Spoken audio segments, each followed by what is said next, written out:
Long days, pleasant nights, and welcome to Kingslingers, a Doof Media podcast journeying through Stephen King's Dark Tower series and beyond. I am your host, Constant Reader Scott Daly, and I'm joined, as always, by Town Safety Officer Matt Freeman. Matt, how's it going today? Remember to hang yourself up on your hard hat when you come out of the mine. This week, our 11-part coverage of Stephen King's Desperation continues as we cover chapters 1 and 2 of part 2. King does the annoying thing here, Matt, where he resets chapter numbers in each of the different parts, which I haven't figured out how it's going to work for our show art yet. It's chapter 1, chapter 2, chapter 2 dot chapter 1. Yes. This week, Steve and Cynthia make it to Desperation and find that the mining crew is a bit hung up. Then, David follows the not often discussed 11th commandment, thou shalt undress and soap thyself up and slip througheth cell bars. Matt, yes. What did you think of this week's reading? One of my favorite Bible stories, the soaping of Jehoshaphat. I continue to love this book. Everything about it, I guess.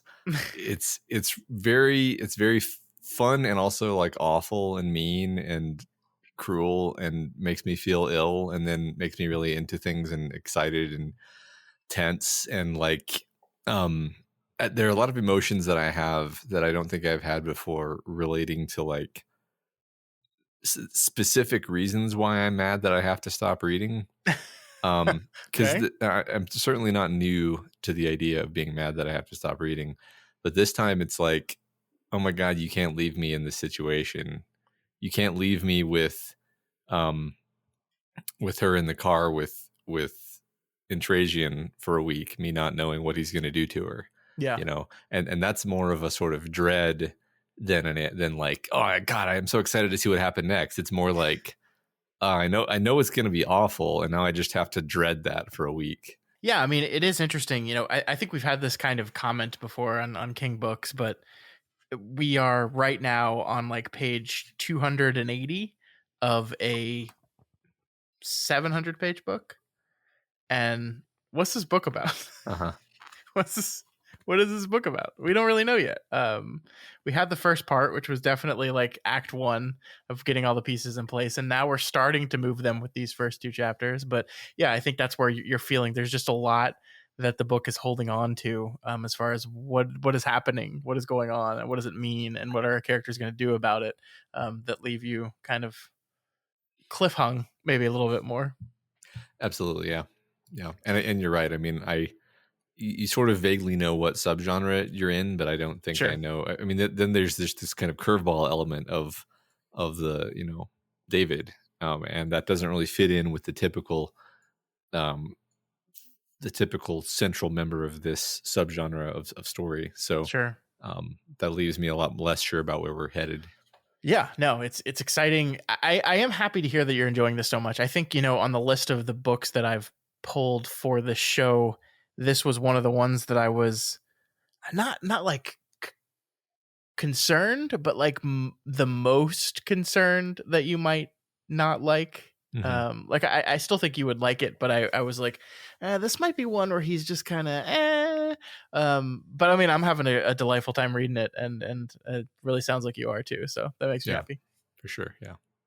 I am honestly like one of the things I'm trying to do. Like this is one that you see some people don't like this book at all, right? I think we talked about that in the first week, that there are just people that don't like this book. And one of the things I'm going to have to do is spend some time really looking into why that is, because I don't have a real clear picture of like what people's problems with this book are. So yeah, interesting. We'll revisit that, I think, as we get closer to the end for sure. Sounds good. All right. Before we start today, though, we do have one very big announcement. Matt, since you were kind of the owner of this particular baby, why don't you take it away here? Yeah. This particular baby is that we finally, at long last, have a merch store. If you head on over to doofmedia.com/ nope, that's not right. Nope, I was going to say that. I was doing so well. I had it all straight in my head. doofmedia.myshopify.com. Yeah. Will take you to the store. And we had a ton of help from listener Jody, and we have a ton of cool stuff in that store now. all sorts of stuff. I encourage you to go check it out.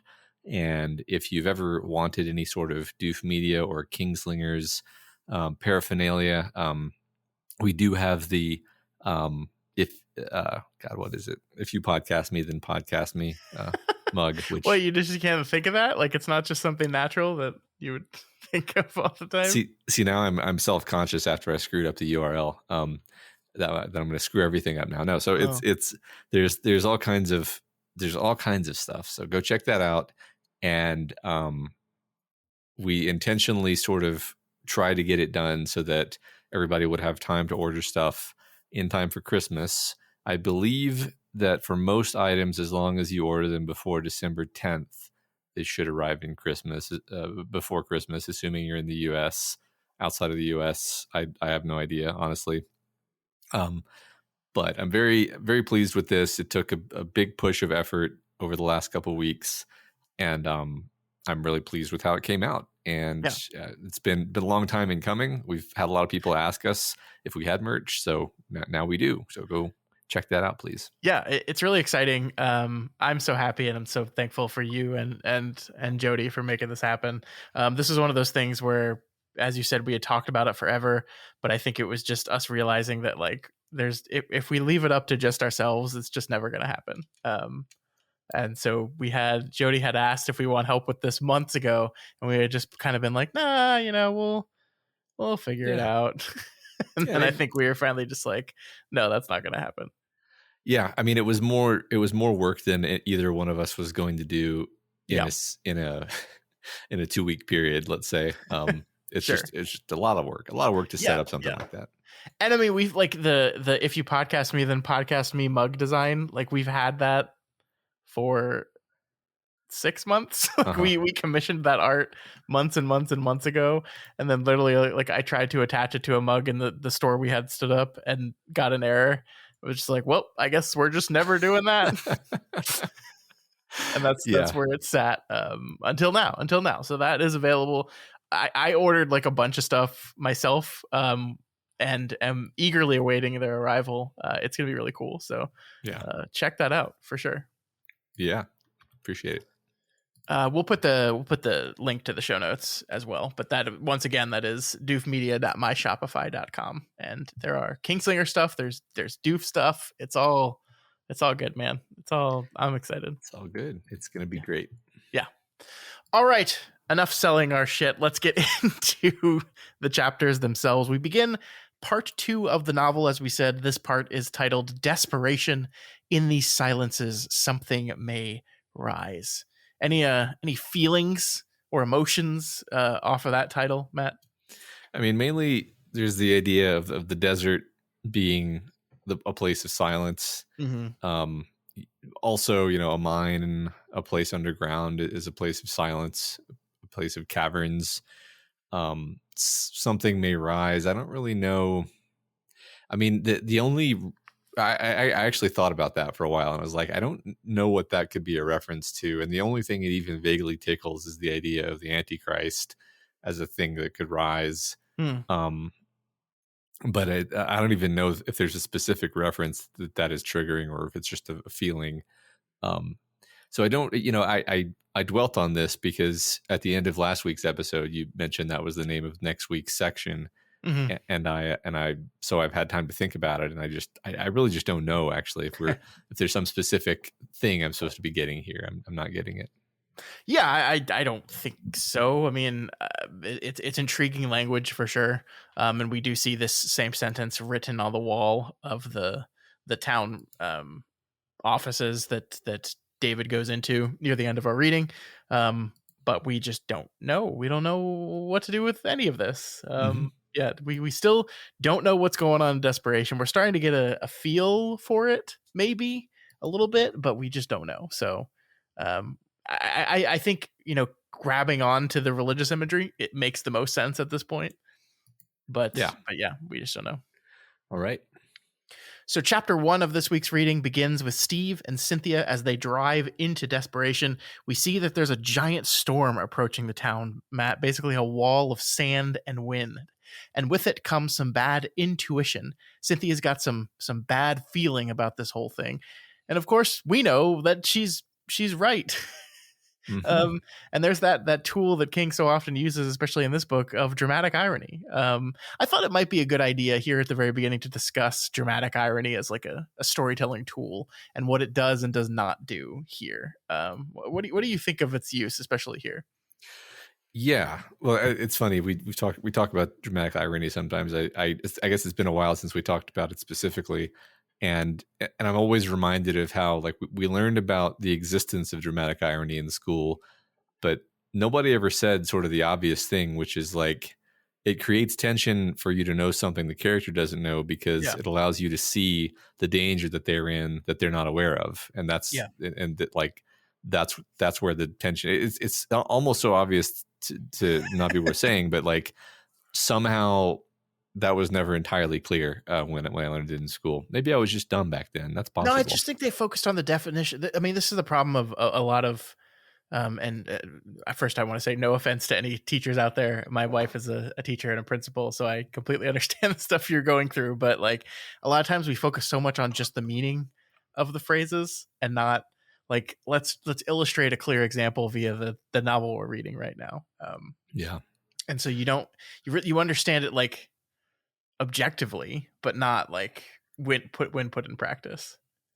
Yeah, that makes sense. And I mean the further step of like, okay, this is a thing we want you to understand because this is a tool that writers use a lot. But let's talk about like why it's a good tool, like what it does. And I think what you're saying right now is great.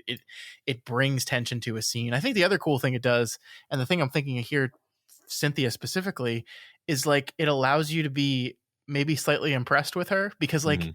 You get this setup where she's like got this feeling and she's like she says I'm a little psychic, and you might like roll your eyes at that a little bit, like, yeah, okay, sure, whatever. But she just has this strong feeling and is acting on this feeling, and you the reader get to go, hey, she's right, and I know she's right, and then maybe so I'm impressed with her and I'm endeared to her a little bit more because look, she's competent, she's acting the way that I, sitting in my chair reading this book, think she should be acting. And Yeah. it just allows that kind of character connection a little bit more, I think. Yeah, and downstream of that, you can have thoughts like, man, Steve, listen to her, Yeah. and so there's all sorts of other emotions that can be invoked Totally. Yeah. by that. So yeah, I think it's a great use of dramatic irony. I mean, the sort of double-edged sword of dramatic irony is that because more or less what's going on, you're not uncovering the mystery. You're just watching the characters uncover the mystery. However, that you can avoid that. And King, I think, like always knows exactly how to avoid the pitfalls of dramatic irony that make it boring in some cases, where you're just sort of watching characters figure out stuff you already know, and you're like, oh my god, okay. Like because here it's like, I mean, we're going to go through all this in detail, but like they find this quanset hut and they go through the quanset hut, and it's like all of this stuff we're seeing, we haven't seen this before. We're not entirely sure what happened here. Like, good bet Intragian is involved somehow, but maybe not, for one thing. Sure. Yeah. And for another, we're introduced to other mysterious elements that we hadn't been introduced to previously. So on the whole, yes, there's an element of dramatic irony, but there's also just a good sort of mystery unrolling before us too, in parallel. So I think that works really nicely.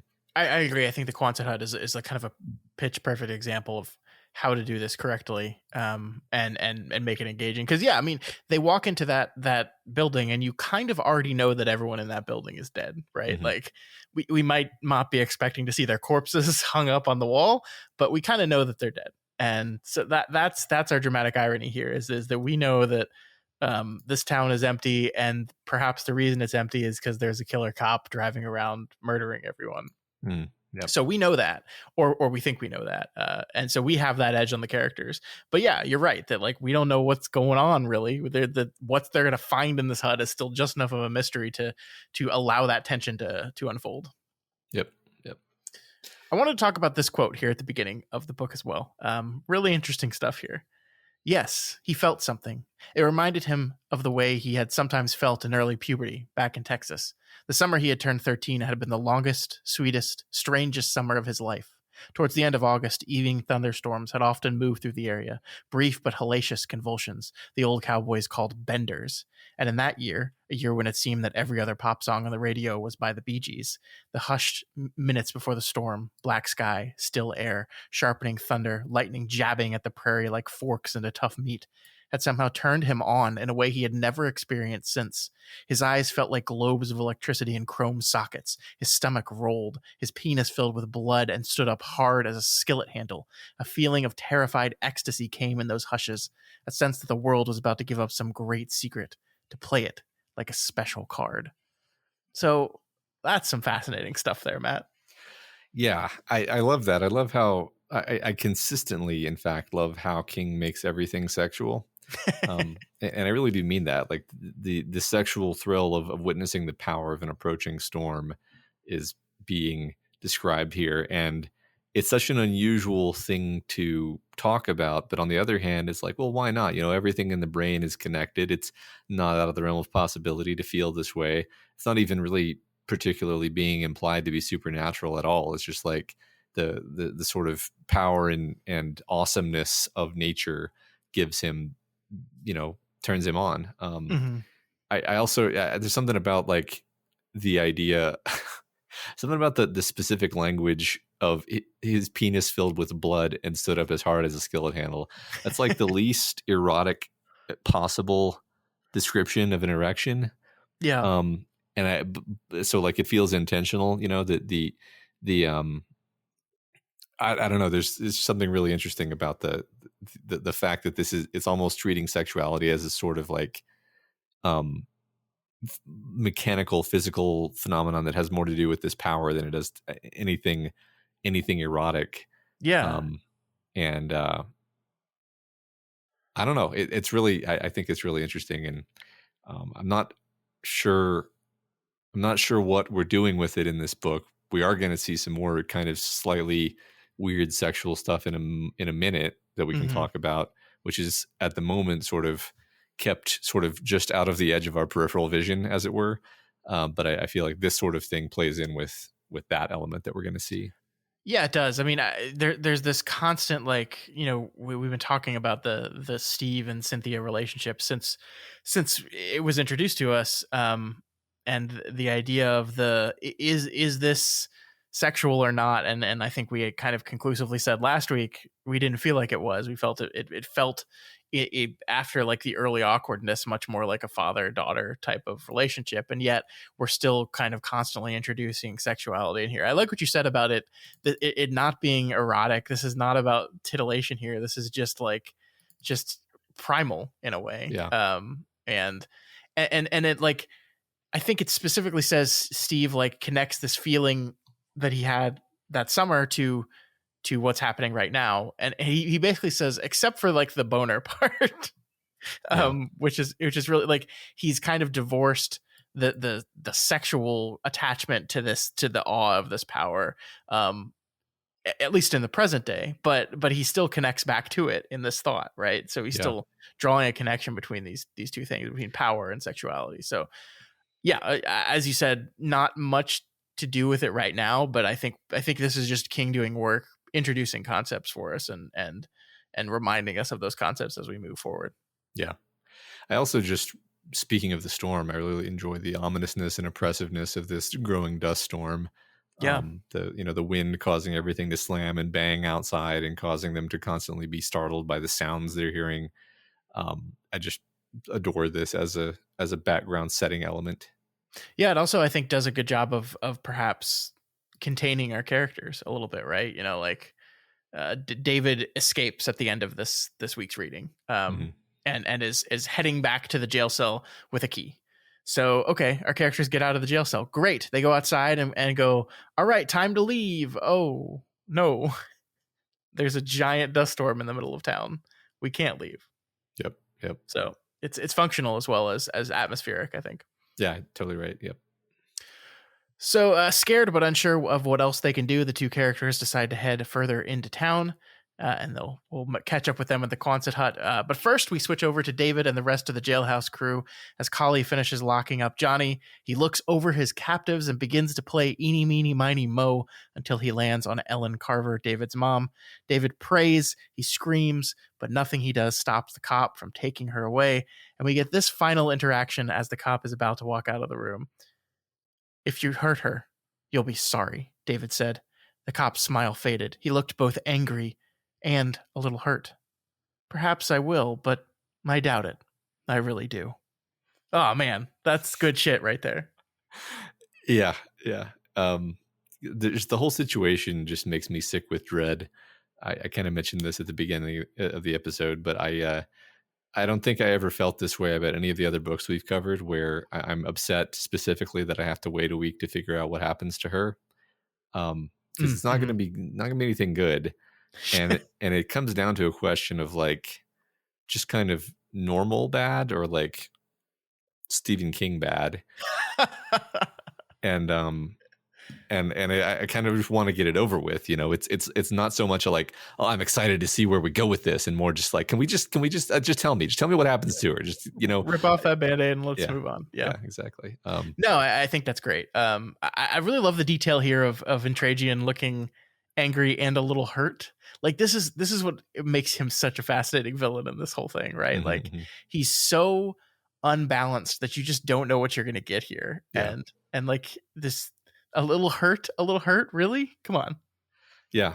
Like who is this guy, right? Yeah. Right. I mean, I think it's fascinating because so far, the twists and turns in the conversation over these weeks, over these this being the third week has been like, okay, so it's this crazy cop. Okay, so it's not a crazy cop, it's something possessing a crazy cop.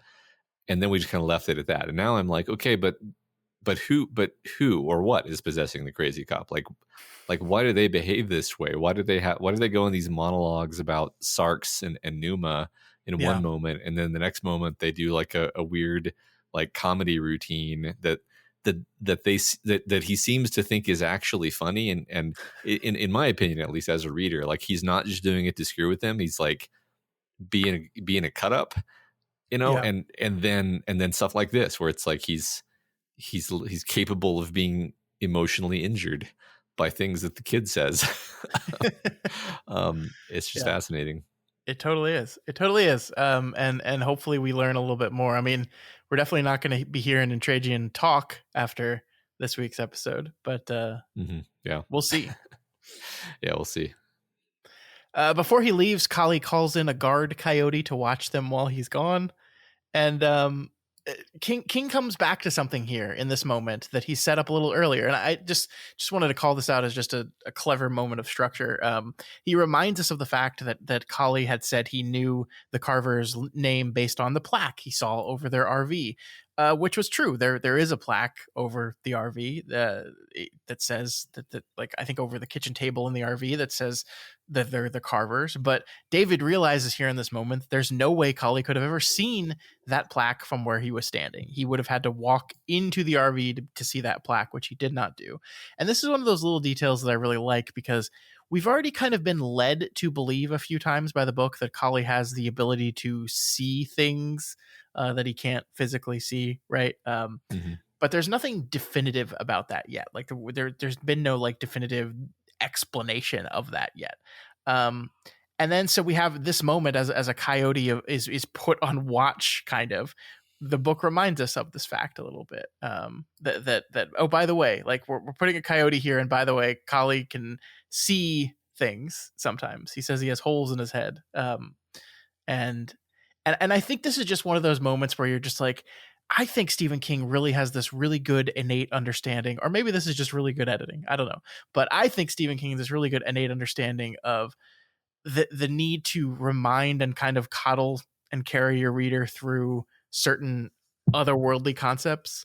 Like you might need a little bit more information here. We can't just set this coyote down. We have to remind you that Intragian has some sort of ESP-like power, and we're going to do it here with this thing we set up a couple chapters ago. Yeah, exactly. I mean, I think that the first thought that I had when these concepts were placed in front of me was, okay, so regardless of what else is going on, he's going to know that David escaped because he's going to be able to see through the coyote's eyes. Mm-hmm. And that's not a given, but it seems probable. Yeah. Which puts things in an interesting light. If like, because we did follow Intragian and Ellie off in the car, so it's like he didn't act like he saw David start to soap himself up and squeeze through the bars, but maybe he doesn't particularly care right now, or maybe he knows they can't get out through the storm, or maybe he doesn't know. It's hard to say, right? But yeah. But anyway, that thought was put in my head. And Yeah. as you say, King knows. Like, I did tell you this before, but I'm reminding you that this matters, and it's going to matter, and you should keep it in mind. Yeah, and he never does it in a way that feels like you're like, okay, yeah, no, I got it, Steve. Come on, let's move on. It always feels like just a natural, and I think the way here is just it's a paying off of a setup moment from a couple chapters ago. Like I think there was that one moment where Ralph said, like, "Wait a minute, that's true, but I have a problem with this, and I haven't processed. I don't have time to process what my weird feeling about that sentence is." Mm-hmm. Right. I will say though, Matt, if he's just seeing through the eyes of animals, how did he see the Carver sign above their kitchen table? Yeah, it doesn't quite make sense as being just animals. Mm-hmm. Like there's no clear explanation for that. And I mean, also he's clairvoyant enough to just read minds clearly. So, Sure. Mm-hmm. So like, why not read the minds of the people who are in the room? You know, Yeah. I mean, that could be the simplest explanation for knowing their name. Is he literally just read their minds, and he knows their name from reading their minds. He doesn't need to read the sign. There's absolutely no reason to read the sign when he can just read their minds directly, which he very obviously does with Johnny. So, Mm-hmm. I mean, in point of fact, I think the Johnny thing is an even better example, because he's like, "Oh my God, Johnny Marinville," and it's like, no, he's. I'll bet that Collie and Trajan in his life never heard of Johnny Marinville. Oh, certainly not. And this is all just whatever this entity is, just again reading his mind. So Mm-hmm. I lean toward just, you're not going to be able to kind of pull one over on him this way, and that's what the text is alerting us to here. Sure. Yeah. I mean, it is interesting. Just like I think this reminds me of It in a little bit. Like just how Pennywise was just kept such an enigma for so long in that book. Like we knew we had, like, I guess the kind of the bumpers of the lane that Pennywise operated in, but like the details of it we just didn't get for the longest time. And that kind of feels like what we're doing with Intragian here right now is just, we know we have a basic understanding of the rules of some of this, but really no idea what's going on with him. Yeah, another way of saying that, I think, is we know a few things that he can do, but we don't know anything that he can't do. Yeah, and that's actually kind of very reminiscent of It. It puts us in this position of thinking like, oh well, he must just be able to do anything. He must be arbitrarily powerful. Kind of, I think we said similar things about Pennywise, like, oh my God, there's no way they're going to be able to beat this thing. And then it's only later that you realize, oh, wait a second, we saw him try and fail to do this one particular thing. That hints at a weakness. And you don't want to drop those too early in the story, I think, because then it makes you feel like the antagonist is defeatable. No, I like that. The you feel like the antagonist needs to have rules and weaknesses and things like that, but we don't want to know them too quickly, for sure. Yeah. And I mean, it feels like the biggest weakness he has is that the dude's falling apart right now, right? Which I think that's what Marinville says to David, is like, hey, don't worry. Yeah, I know he's taking your mom away, but look at him. He's going to collapse any minute. And I think David's response is like, he'll have plenty of time to do whatever he wants to do to her. And Johnny's response is like, oh, yeah. Yeah, right. So David finds himself pissed off at his dad for what's happening right now. Like he basically says it's his fault that they're out here, his stupid gambling, his vacation. And also I think, the thing I read here as well is like Ralph Carver is powerless. He's like he's sniffling and crying here. Like it's breaking this illusion that a young child has of like the all powerful, all knowing dad that can do anything, solve anything. That illusion is being thrown out, and David's reaction to it, his initial reaction to it at least, is anger. It's like, this is your fault. Yeah. And I like that a lot. Yeah, it feels realistic in this horrible situation, especially when you're sort of seeing him not really rise to the challenge. And I think there's just a very real sense in which they wouldn't be here if not for him and his, desire to go gamble. So yeah, which is once again really like the addiction to gambling that might exist in Ralph Carver is continued to be like played in the background, but there's enough there that I like don't feel completely off base saying it when I said it, but yeah, it's just kind of being slow played. I think this is the sort of thing that's exaggerated when we read things the way we do, spread out over weeks, but it's like I'm not going to say I've forgotten who Ralph Carver is, but it was 3 weeks since we read his introductory chapter, and since then he's been a very subdued entity in the story. He's totally passive. He hasn't done anything. He's very passive. Even in the backstory section where we learned about David's friend and the whole the miracle, he's pretty ineffectual. Yeah, I mean, he goes along with David. It's not that he's not in the story, but he's not. He doesn't really make any decisions. Yeah, that just seems to be who he is in the story. Yeah, totally. I also love this line as well. Like David, as he's getting ready to yell at his dad, he hears, "Stop it, David." His thought, Gene Martin's voice. That's just the way it wants you to think. It, the cop in Trajan, was that who the voice meant by it? And in what way did he or it want him to think? For that matter, why would it care what way he thought at all? I love this because we kind of know the answer to that question, right? Like, like in the world of Stephen King, the way you think and the mindset you have and the way you're dealing with things does definitely have power over what the evil's ability to defeat you. And so that makes perfect sense to us, the reader. But yeah, like for a character in this story, like what does it matter if the bad guy, why would the bad guy care if what I'm thinking about or the way I'm thinking or like being angry at my dad irrationally for this whole thing? Like what does the bad guy care about that? It's a great reaction, I think.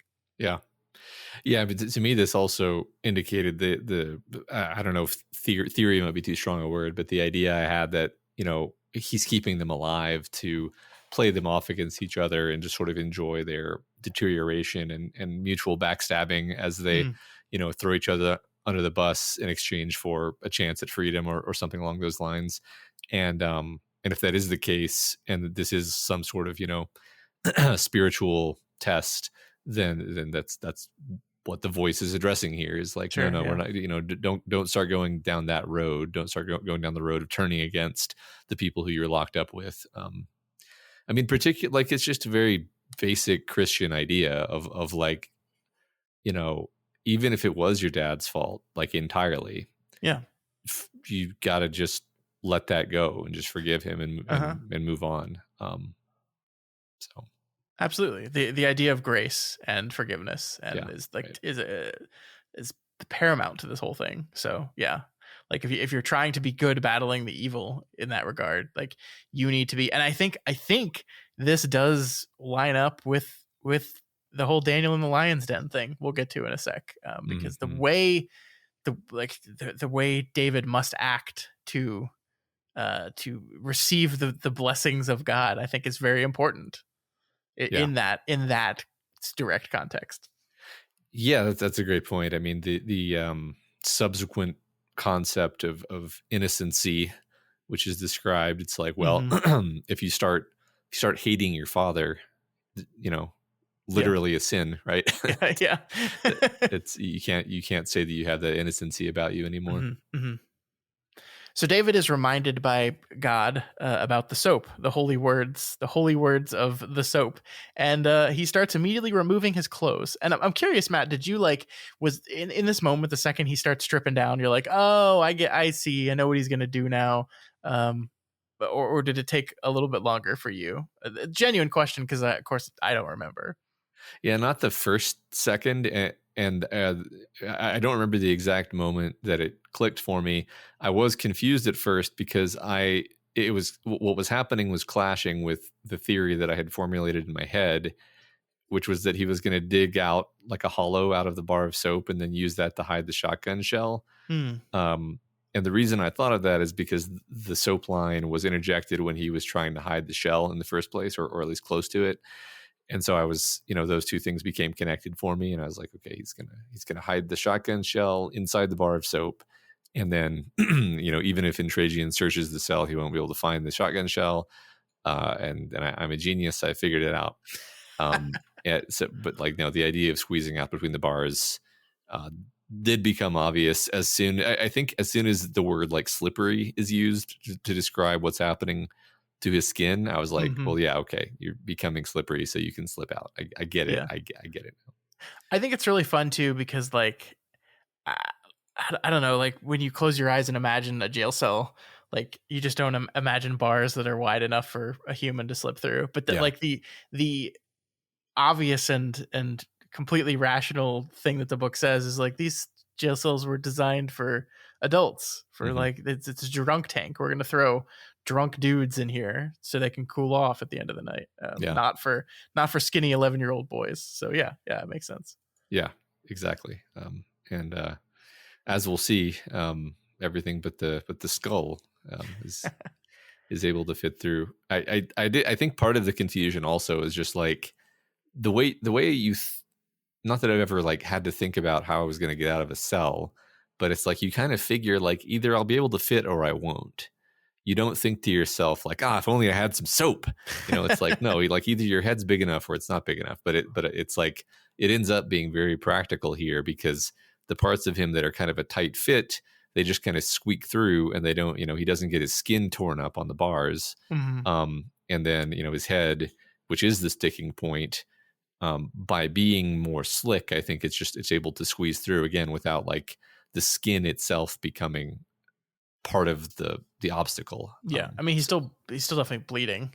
Definitely had to compress his skull a little bit there, which is not a good feeling. But yeah, he seems pretty like injured when he gets out for sure. Yeah. Well, we jumped ahead a little bit there, Matt. We did. It's okay.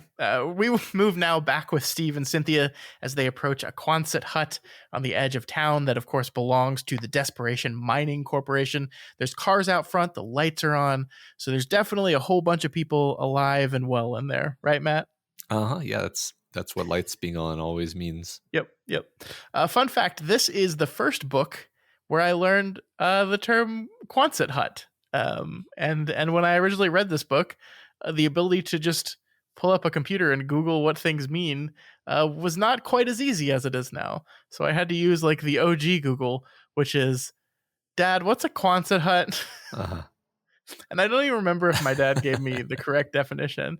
It's we talk about the illusions of parents knowing everything. Like, I wonder how much of the stuff my dad told me was just like, I think it's this. Yeah, it's like a hut. It's like a quanset hut. Yeah. I learned what a quanset hut was from, I think, the first piece of web serial fiction that I ever read, which was called That Insidious Beast. And at the time, I kind of assumed it was just kind of a made-up fantasy word, and then I realized it was a specific kind of structure. Which as soon as you see it, you're like, oh, that, and then you're you just don't know that's what that was called. Yeah. And then you have the sort of the sensation of being like, how did I get through my whole life without knowing what those were called? Yeah. I still don't even know like where the term comes from. For those that don't know, a quonset hut is literally just like a cylinder chopped in half. Yeah. It's just half of a cylinder. Like, I think it was a World War I invention. It's usually made of like corrugated steel, right? It's like a very, very quick fabrication building. Yeah. That is very popular and cheap to build. Yeah, and I imagine, so I don't know this, I haven't like studied them, but I imagine they're also pretty good for any place where there's either a lot of like dust storms or a lot of snowstorms or what have you, Yeah, because there's yeah, no flat roof or sloping roof for that matter. I think you're on it. I think you're basically right that the main advantage of it is it takes advantage of the properties of steel, and you can just have like a stainless steel shed. yeah. So Yeah. All right. That is a Quonset hut. Still don't know. Like I even like pulled Wikipedia up while you were talking there, and it like you figure the first thing it would say is like it's called this because yeah, no. because of Jim Quanset, but no. Nope. Nope. Nope, nothing there. So I'm sure a listener knows exactly why. It's probably like the type of steel. And if you've ever heard of That Insidious Beast, the web serial, let me know, I because have not. I've never heard you talk about that to me before ever. it's very strange and fun. That's cool.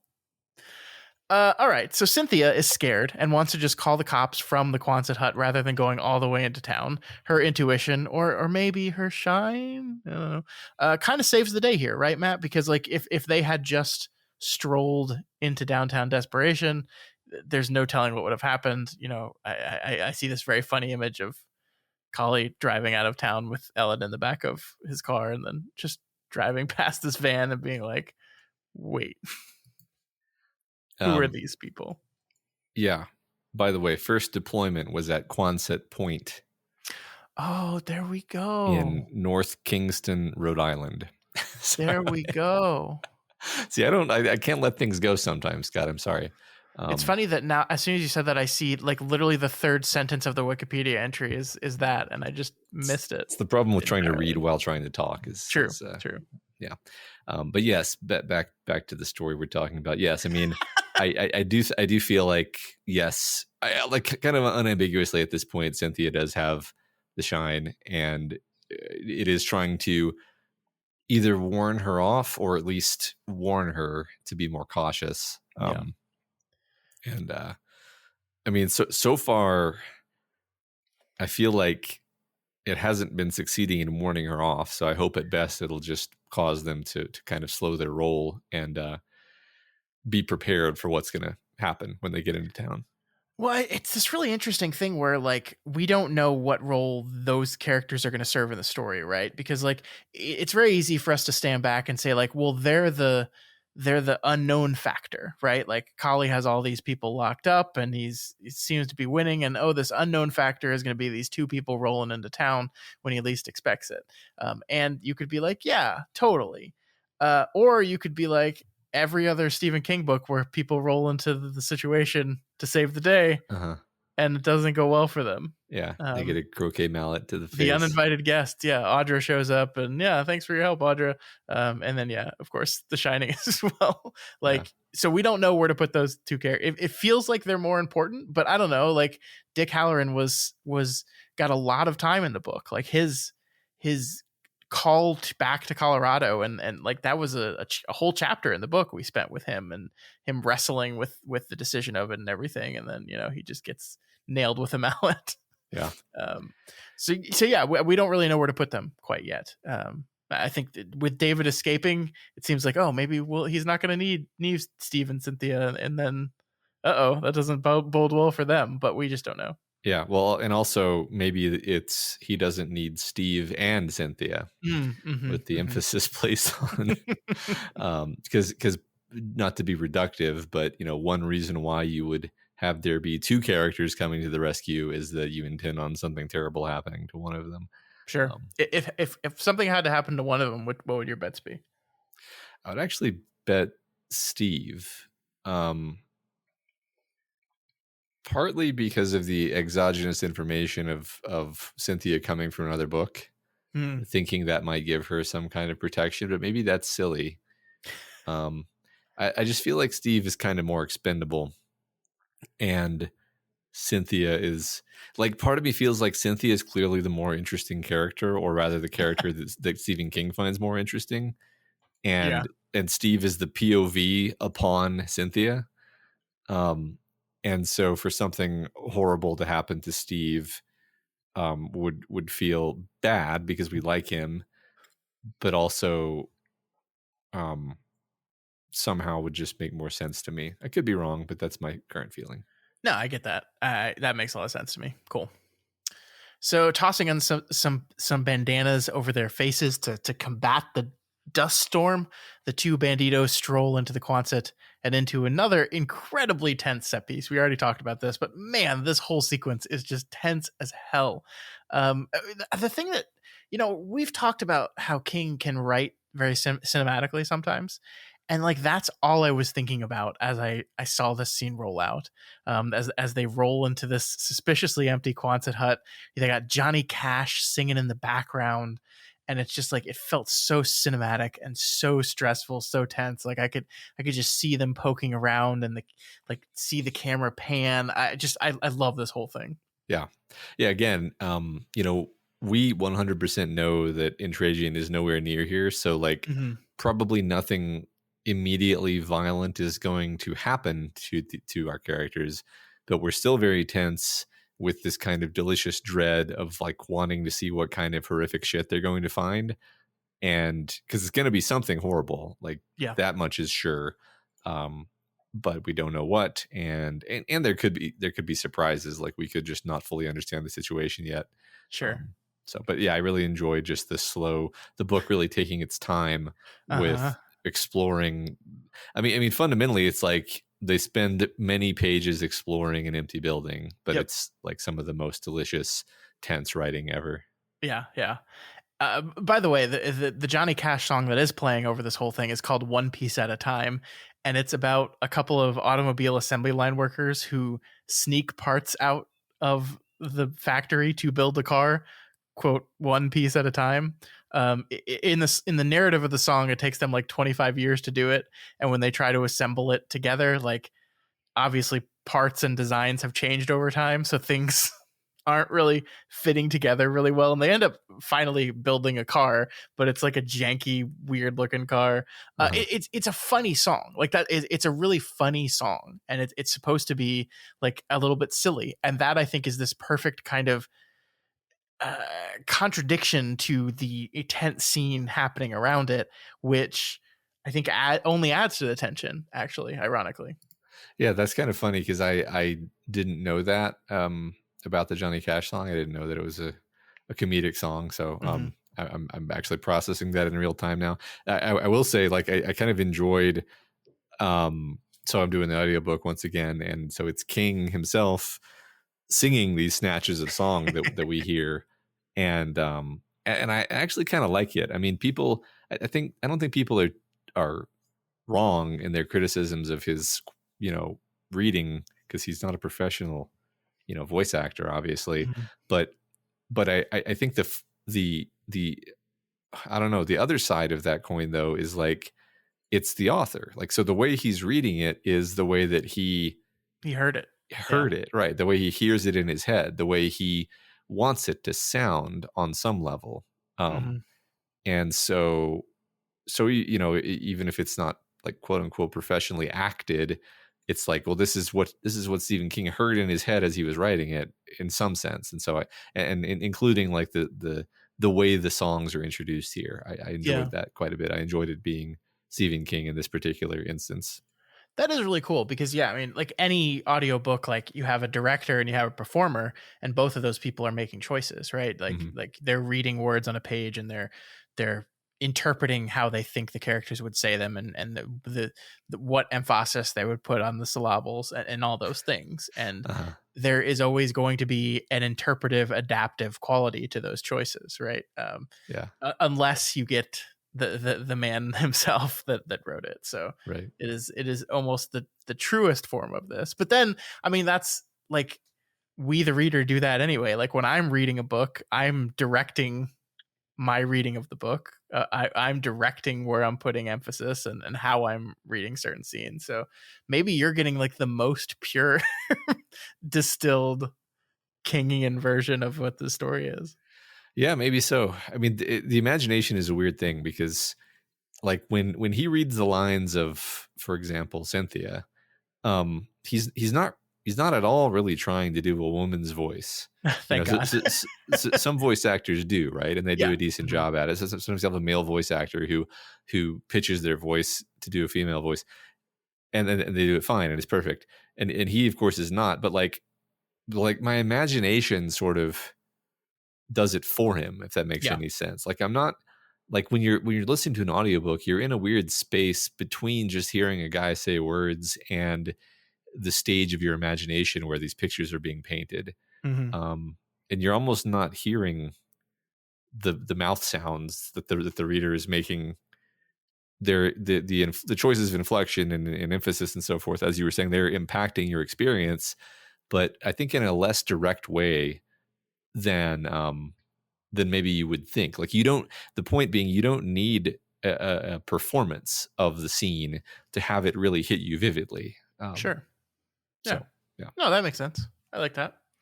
Yeah. You listen to audiobooks far more often than I do, so I think you're the resident expert around here. So no, I like that. I have so many opinions. I love, speaking of this place, like I love all the details as we explore it. Like I love, we get to the receptionist desk and he's got this chair with "Park Your Ass" embroidered onto it. We see there's a Tanya Harding Penthouse magazine, which is just like the most fucking 90s thing ever.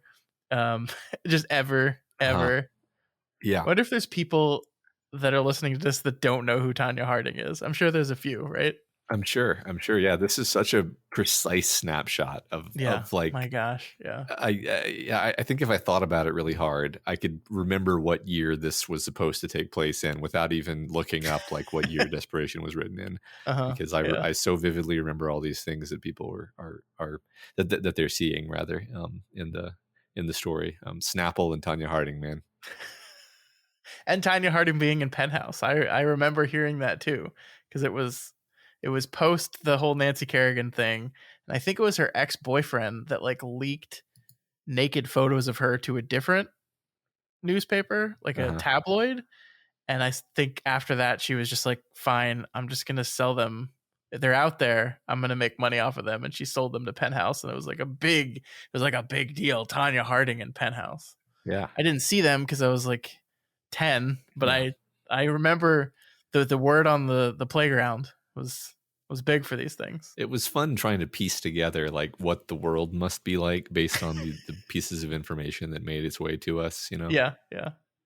I saw that thing that I sent you today, that hilarious thing where it says, perhaps the greatest thing we ever accomplished as millennials was in the 90s when we spread a rumor throughout every elementary school in the world without the use of internet or social media that Marilyn Manson had ribs removed so he could suck his own dick. Yeah. Every child growing up in the 90s heard that story. Every single one. Yeah. Where did it come from? How? How did that happen? No, I heard the story. You weren't. I guess you were probably in Dallas at the time, but you heard the story. Mm-hmm. I'm sure everybody did. Yeah. Just incredible. And it's not like I was the kind of kid who, you know, would like want to be like having that conversation. So someone just like told me that. Yeah. Someone was just like, said, hey, did you know? Did you hear about this? Yeah. And you're like, you know, again, you're probably like 9. So you're like, I don't even know what to do with any part of that. And then in the back of your head, you're like, will that work? Yeah, exactly. Yeah. Huh. Got something to try when I get home. Yeah. God, there's something we're never going to get back in the elementary school playgrounds of the 90s. It's just gone forever now. Right. Because someone could pull. It's just like the. This is a total tangent, but the story of Lorraine Bobbitt, like, how did we all know that story? I think there's a fixation on penises that we're finding out obviously, about. Yeah. The Lorraine Bobbitt one is just this wonderful folk tale of Americana. If you think about it, it's just sort of mimetically perfect. Actually, everyone in the world knew about Lorraine and John Bobbitt. The difference between the thing is that actually happened, whereas I remain pretty sure the Marilyn Manson thing is not true, but the Lorraine Bobbitt one definitely is. So Now, like I swear to God, the like Google search history engine while we're recording this podcast is the weirdest fucking thing ever. Because Yeah, now just I've got John and Lorraine Bobbitt up here. all these tabs open. Yeah. Anyway, back to Desperation. Um, tension continues to mount. They can both tell something is wrong, but they aren't sure what. I love that moment where Steve basically just says to himself, "This is so fucked." You know that, don't you? Like they've been in this building long enough to know that if there were people in this building, they would hear them talking. Like even if they were in the back of the Quonset hut, they would hear them talking. They would hear the rumblings of people, and there's nothing. And they continue to make their way back, and then we get to our wonderful fish tank, Matt. They hear bubbling, and they don't know what the bubbling is, and it's like, oh, it's just an aquarium. And there's this wonderful tension release of, oh, it's just an aquarium. And then King's like, but guess what's in it? It's a hand. There's just a hand in an aquarium. I love this so much, man. I love it. Yeah. This didn't occur to me until we're talking about it in this moment, but the idea of an aquarium here is interesting because it's this desert, this incredibly inhospitable desert. Mm-hmm. And there's something striking about the image of an aquarium in a desert. Just kind of that element by itself is cool. Yeah, no, that's true. That's true. But yeah, I mean, it's not too surprising for us that they find a hand in the fish tank because we're sort of expecting them to find something horrible.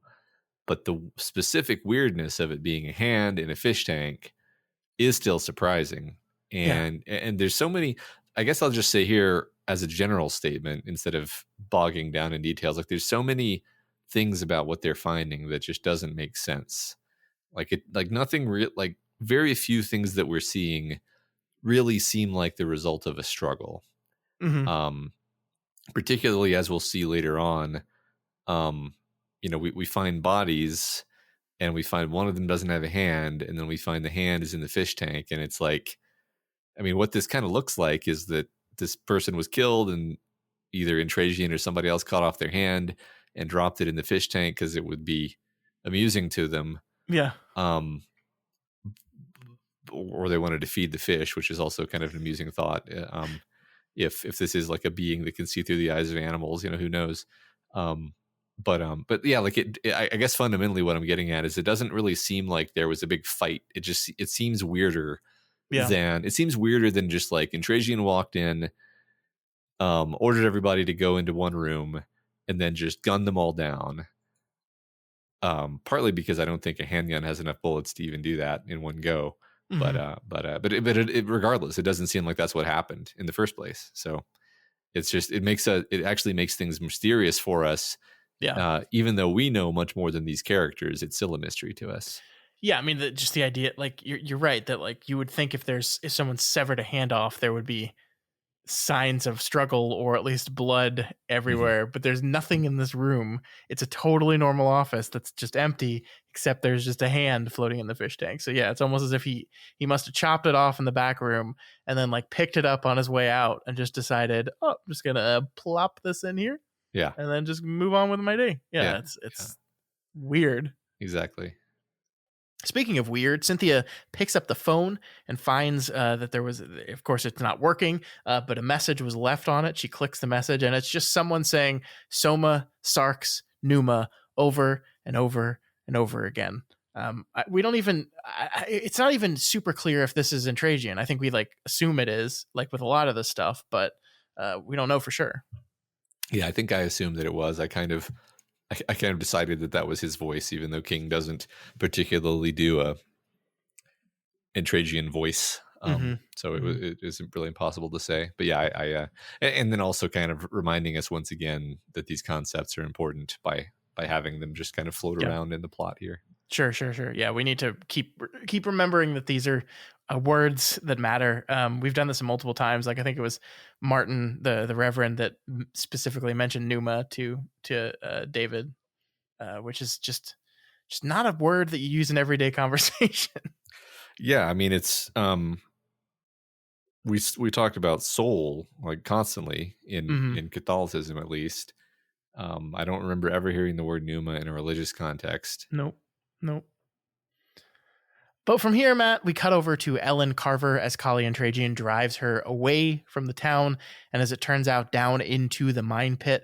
Matt, what is Kali doing with Ellen here? What's going on? What's your guess here? So I guess I had a couple thoughts. Maybe he's going to sacrifice her to something that's down in the pit, or he's going to use her to do something that he can't physically do for some reason that is down in the pit. Why he would want it to be her is totally unclear to me. Another thought that occurred is like his body is disintegrating. It's probably just not going to be useful for too much longer, and maybe he needs a new body. It still makes you wonder why pick her for the new body. Why not pick, I don't know, Johnny or I don't know. Like none of my theories are very strong. I wanted to have a conversation over like why she was picked of all of them, but I think it is true that we can't really have a definitive conversation on the why of that until we know what she's being picked for.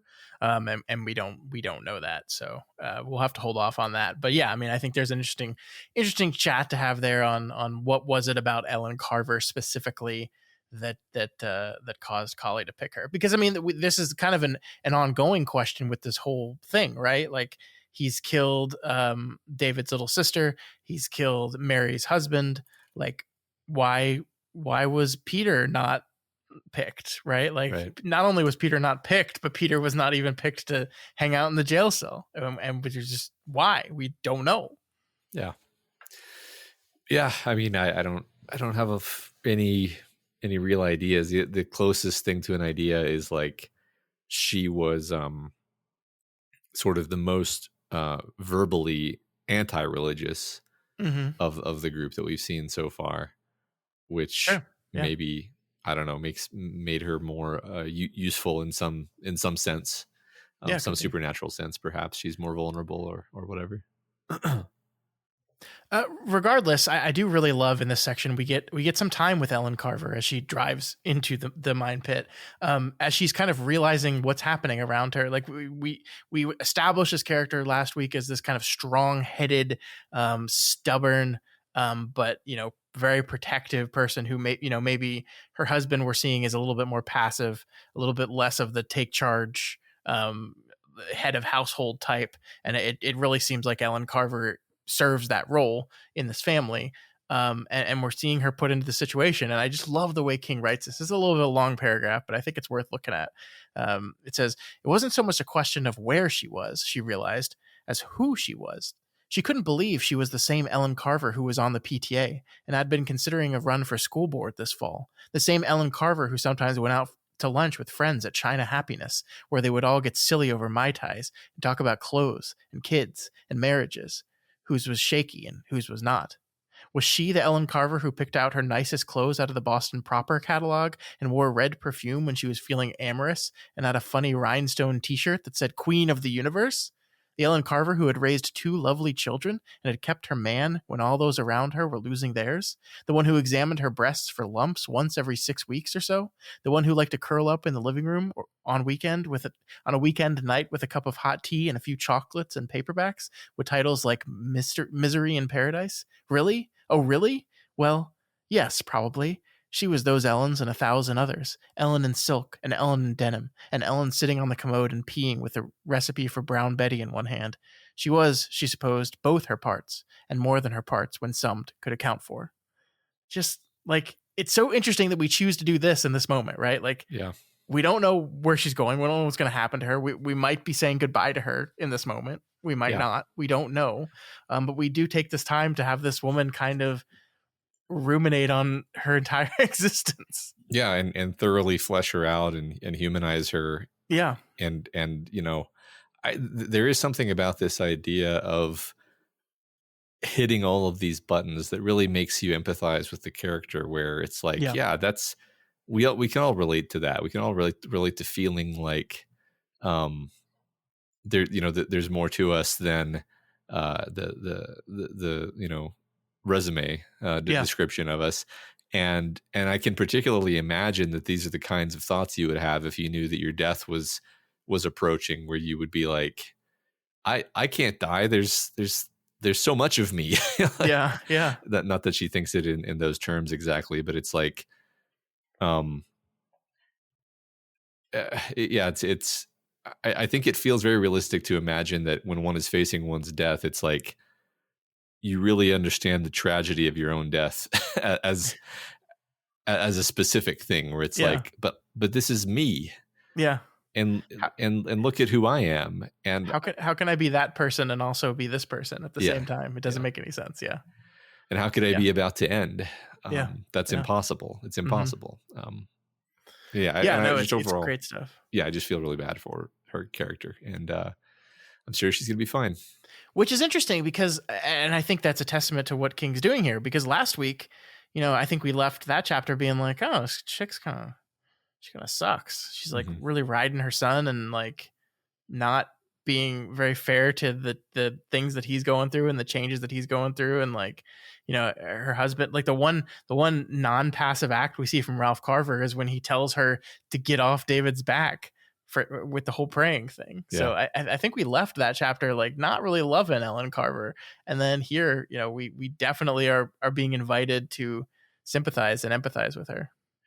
Yeah, I mean, even though some of these details are not things that I, specifically relate to as a human being, you still empathize with them. Like, Oh yeah. I think I love the line. She had a funny rhinestone T-shirt that said "Queen of the Universe," and to me, that immediately struck me as like, Ellen, I think you're the only person who thinks that's funny.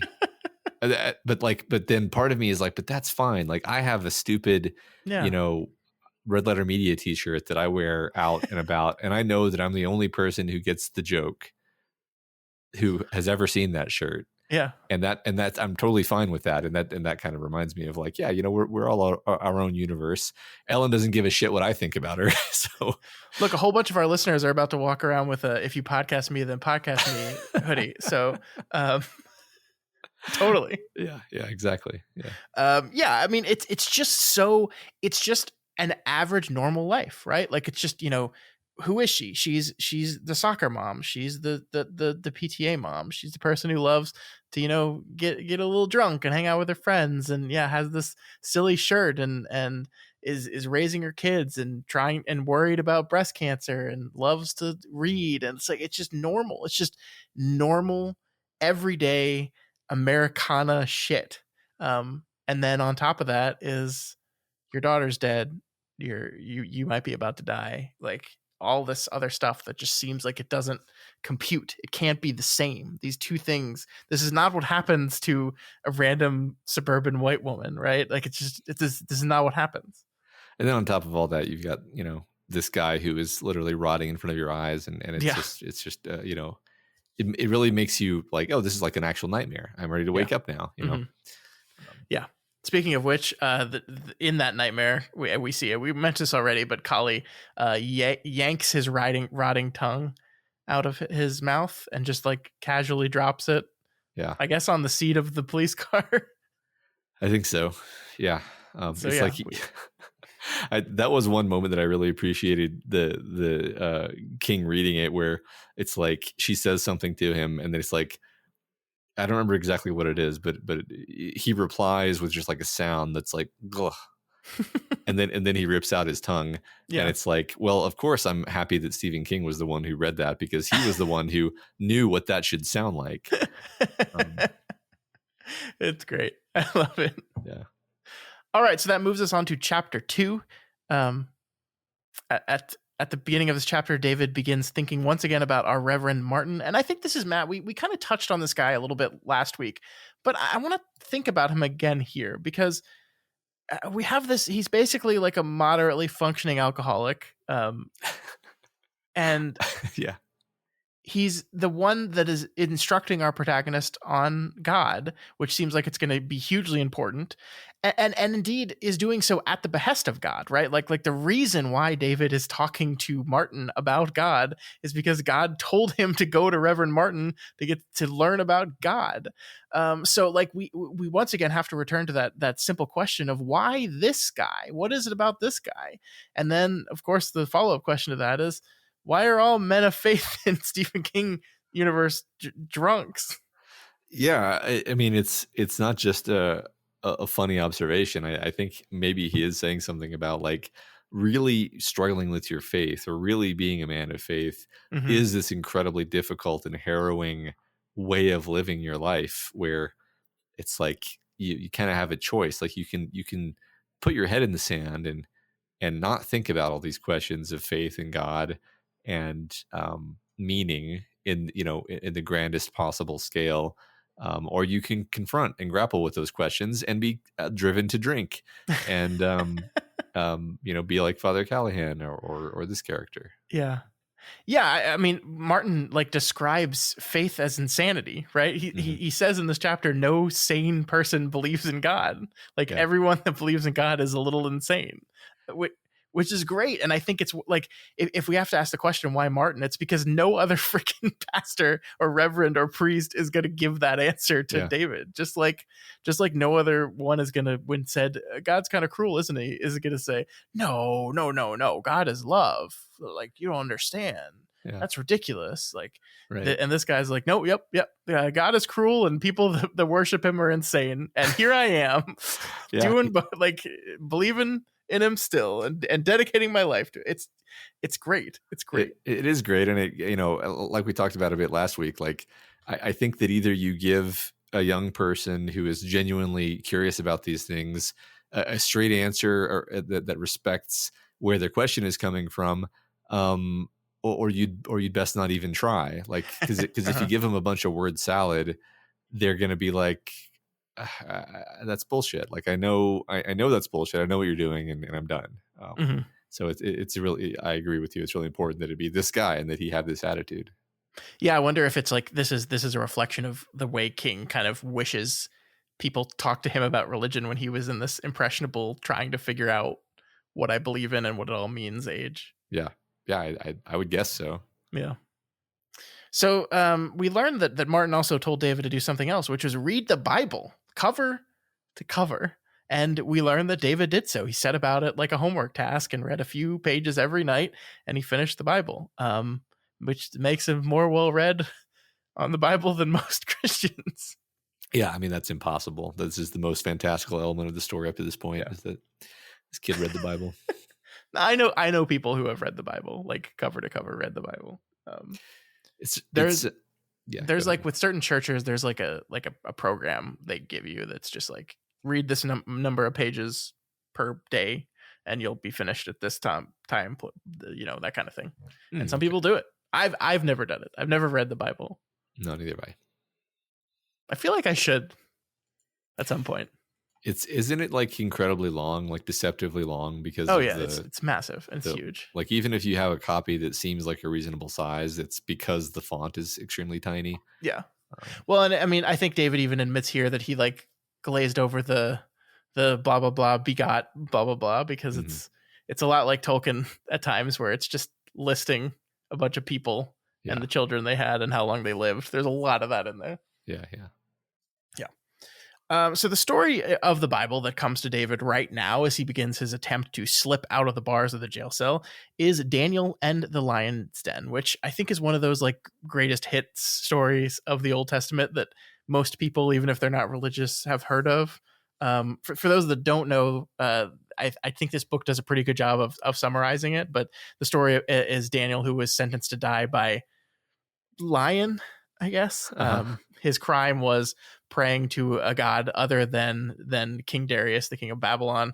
As the book says, King Darius like didn't really want to punish Daniel, but like he was tricked by his advice. It's a whole thing. I love the line that it was basically like David was surprised at how much the Bible was politics. it's a huge amount. But anyway, the whole thing is he's thrown in there. Darius was kind of chose this form of execution because he was kind of hoping that Daniel's God would grant him clemency. And that's basically exactly what happens. Daniel spends the entire night in the lion's den, survives because he says an angel of God came to close the lions' mouths because he was found, quote, blameless before him. So it does make sense, Matt, that as David gets ready to walk into, his own coyote's den, he's thinking of this story and hoping that God does the same to him. I think the concept here is, and I think this is based on the King James version of the Bible. The word for found blameless before him is innocency. Like, I think it's important to note here that, like, when we talk about innocent in reference to this, we're not like abstractly talking about the concept of innocence. Like, innocent in reference to this story in the Bible specifically means without disloyalty to God. Like that you are specifically have no guilt of being disloyal. And I think that I'm saying that just because I think that's important. We're not talking about innocent broadly, like, oh, his child, he's innocent. Like, it's the meaning is specific here. Yeah, exactly. I mean, David's character is very consistently like obedient to the will of God, even when he's asking for weird things. Yeah, that that don't immediately make themselves understood. You just have to put faith in it and do it. And if one gets the impression that if at any point in this story the voice, I guess we're just going to assume it's God for the sake of argument for now. Sure. If God asks for something and he says no, then it's like, well, that's the end of the line. You've broken the magic that was happening here, and we're done, because this only works by faith in the first place. Yeah. And like the very fact that none of it seems like it should work is maybe the secret for why it's able to work. Yeah.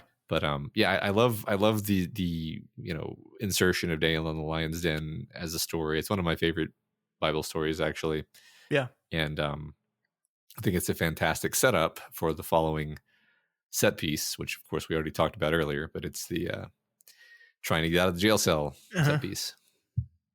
So yeah, as David moves through the bars, he prays that God will shut the coyote's mouth. Instead of sending an angel, though, God sends Johnny Marinville. We see here Marinville grabs his jacket, which he specifically said is a $1,200 Barney's leather jacket, which is just fucking once again, like the contradiction that is John Marinville, I think, is so great that he's like he's building this like rugged, on the road, independent type guy, but he's wearing a $1,200 fancy jacket from Barney's to do that. I think it's just it's perfect. Yeah. His level of conceitedness is just remarkable. I love it.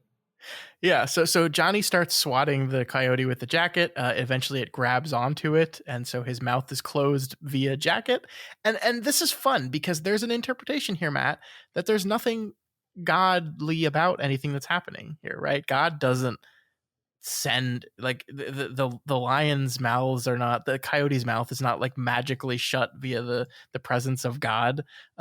Johnny's just there, and he sees a kid doing something and needs help, and he acts. But then again, you can twist yourself in knots with this because you go, well, maybe Johnny is just there because that's God putting him in the place where he could shut that coyote's mouth for David. Yeah, like, you can just spin around and around and around trying to rationalize this in any direction. Yeah, it's all about plausible deniability when it comes to miracles. I do just like David's thinking about it, and this is true to him. So like God had shut the coyote's mouth with a leather jacket. And I was like, well, I mean, Johnny did that. Like, yeah. Maybe give Moses credit for what he did with the water just one time, God. Right. I mean, I wonder if we're going to get to the point of having these conversations inside the story, like maybe these characters have further interactions and David, says like, God got me out of the jail cell, and Johnny's like, well, hold up now. I played a role there. And then we can have something more explicitly conflictual about it, because I mean, why, in one sense, why set up this idea if we're not setting it up for the sake of future conflict? Sure. Yeah. No, I we'll see. I hope so. Yeah. So, David, meanwhile, Matt, is, he gets stuck. His head gets stuck. Heads are not too that squishy. But fortunately, God comes to him again and says, turn your head. The voice he sometimes now heard told him. As always, it spoke in an almost disinterested way, as if the thing it was saying should have been self-evident. And as always, David recognized it by the way it seemed to pass through him rather than to come from him.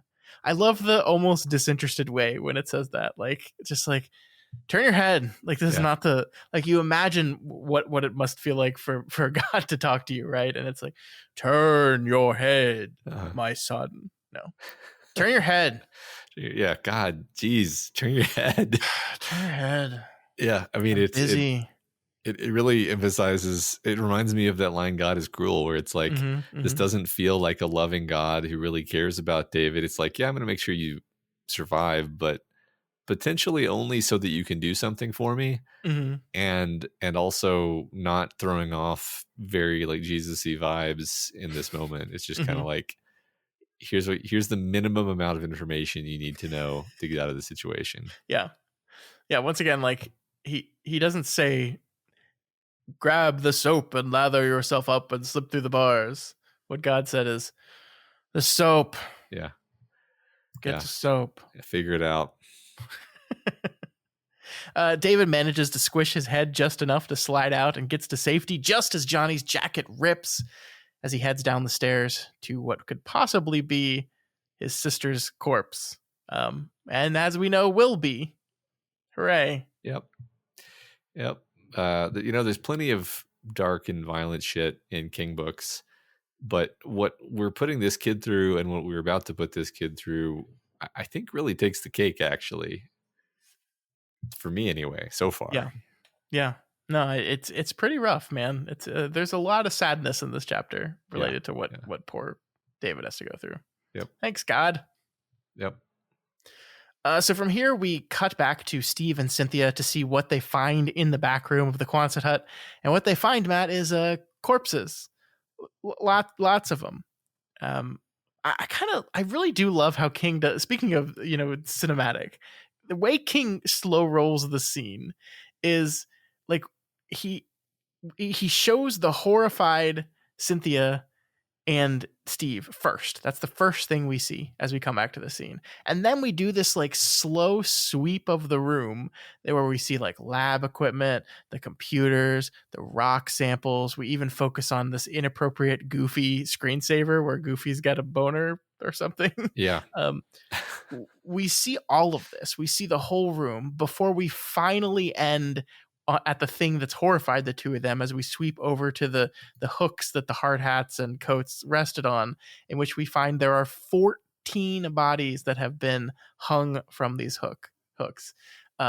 It's a really, once again, a really cinematic choice to do that, right? It doesn't make like logical sense really to do that. Like if you're in the character's point of view, the characters are going to be immediately paying attention to the one big thing on the wall, but it's just very cinematic. Yeah, I agree. In fact, I think my sort of mental eye was following the camera movements, if you will, so closely that I actually made some wrong impressions, which doesn't happen very often. But I mean, it's funny. I was bugging you about this earlier today because I was like, so they weren't hung up on meat hooks, right? Because this is like a geology, processing station. This is not coat and where the hard hats are hung. Yeah, it's part of the place in which they're like going to get on their hard hats and their work gear and go out and get some rocks. But my brain jumped to meat hooks because like that's the obvious kind of hook for a human body to be hanging off of. But that's just not the case. So I just thought it was kind of interesting that like the camera pan was so like dramatic that my brain just like filled in details that weren't actually there. And I think I just I may have been legitimately so busy visualizing this elaborate tableau that I just like didn't parse the part where he said that it was the hard hat hooks, I guess I just mentioned this because I don't normally miss details when I'm audiobooking. And I think if I do, it's because like something has just happened that is so arresting that it like throws me off. And so that I'm kind of emphasizing like that's how this scene felt. Sure. Yeah. No, I mean, I think that makes sense. It does describe it as like being hung up like at a butcher. So I think it makes sense where like the meat hook idea in your brain didn't like come out of nowhere, right? Yeah, yeah. But no, it's it's brutal. It's really really brutal. It's off 14. Like King does this other thing where like he doesn't even tell us how many bodies there are until we see that Steve is like counting them one by one, and the number just keeps going up. And we're like, oh Jesus! Like I don't know, like I think we expected dead people in this room. I think that the sheer number of it is pretty shocking. Yeah, I think that is definitely true, because I don't know that I ever thought about like how many people are in this town, but seeing them all in one room, and I mean this isn't even everyone actually, but seeing this many people in one room is definitely shocking, and you realize, oh wow, this is like a massive murder spree. This isn't just I mean, it's always a murder spree when a handful of people die, but this is going to be up in the tens by the end of it, Mm-hmm. So yeah, and the book doesn't actually like tell us specifically, hey, this is Kali and Trajan. He did this as well. I think it's reasonable to assume that, especially after we see everyone in the municipal building hung up on hooks as well. Like to connect those dots back together. We know when Trajan did that, so we can reasonably be assured that he did this. But in this moment, we don't know that for sure. But I mean, do you think that like the book wants you to make that assumption that this was just in Trajan again? I'm not entirely sure. On the first pass, I think I assumed it was him, but so many of the details are weird that I you can neither accept nor reject it as a simple explanation. Like, again, as I said a minute ago, like how would he just kill this many people? I'm not saying it's impossible, but it would be hard. He's got a gun. He's a big guy, but this is a lot of people. Mm-hmm. And I think not all the bodies have bullet holes even. So then then we throw in the element of there's this statue, there's this weird statue that we're about to talk about that seems to put bad thoughts in people's heads. So like it's entirely possible that the statue did it, and then you're like, what do you mean the statue did it? It's like, well, maybe it drove them crazy and they did this to each other, and then who put them on the hooks? I don't know, maybe he swung by afterwards and them. So exactly, maybe they killed each other and then he swung by after and put them on the hooks. That's totally possible. No, I think that's fair, because as you pointed out, I think it says most of the bodies have bullet holes, but not all of them. Some of them I believe are like gutted, like whether that means they were hung up while alive and then gutted or not, I don't know. And of course we have one that's missing a hand for some reason. But we don't know. So yeah, I mean, I think we're supposed to assume in Trajan, but we don't know. Yep. I do want to point out that the radio is still playing during this whole moment, and in this moment they've broken to commercial, and we get this. Now here's Mary Chapin Carpenter to tell us why she feels so lucky today, the radio announcer said, emerging gamely from another blast of static. Maybe she's been to Wayland's in Austin. Let's find out. Mary Chapin Carpenter began to tell the hanging dead men and women in the lab of Desperation Mining Corporation about her lucky day, how she'd won the lottery and all. It's just like the use of the radio as like this constant like targeted opposite feeling to really drill in the emotion of the scene, I think is perfect, because it's this specific contrast. Yeah, it almost creates a vaguely absurd feeling. It's wonderfully atmospheric. I love it. Yeah. And the bodies are not the only thing here, though, Matt. As you said, there is also this creepy wolf statue. It's got like bug eyes and a snake's tongue, and it kind of messes them up, Matt. They seem allured by it. They don't have a good feeling, but they also can't turn away. And when Steve touches it, we get this. But for a moment, something did happen. It felt as if one of the more vital circuits in his head had shorted out, for one thing.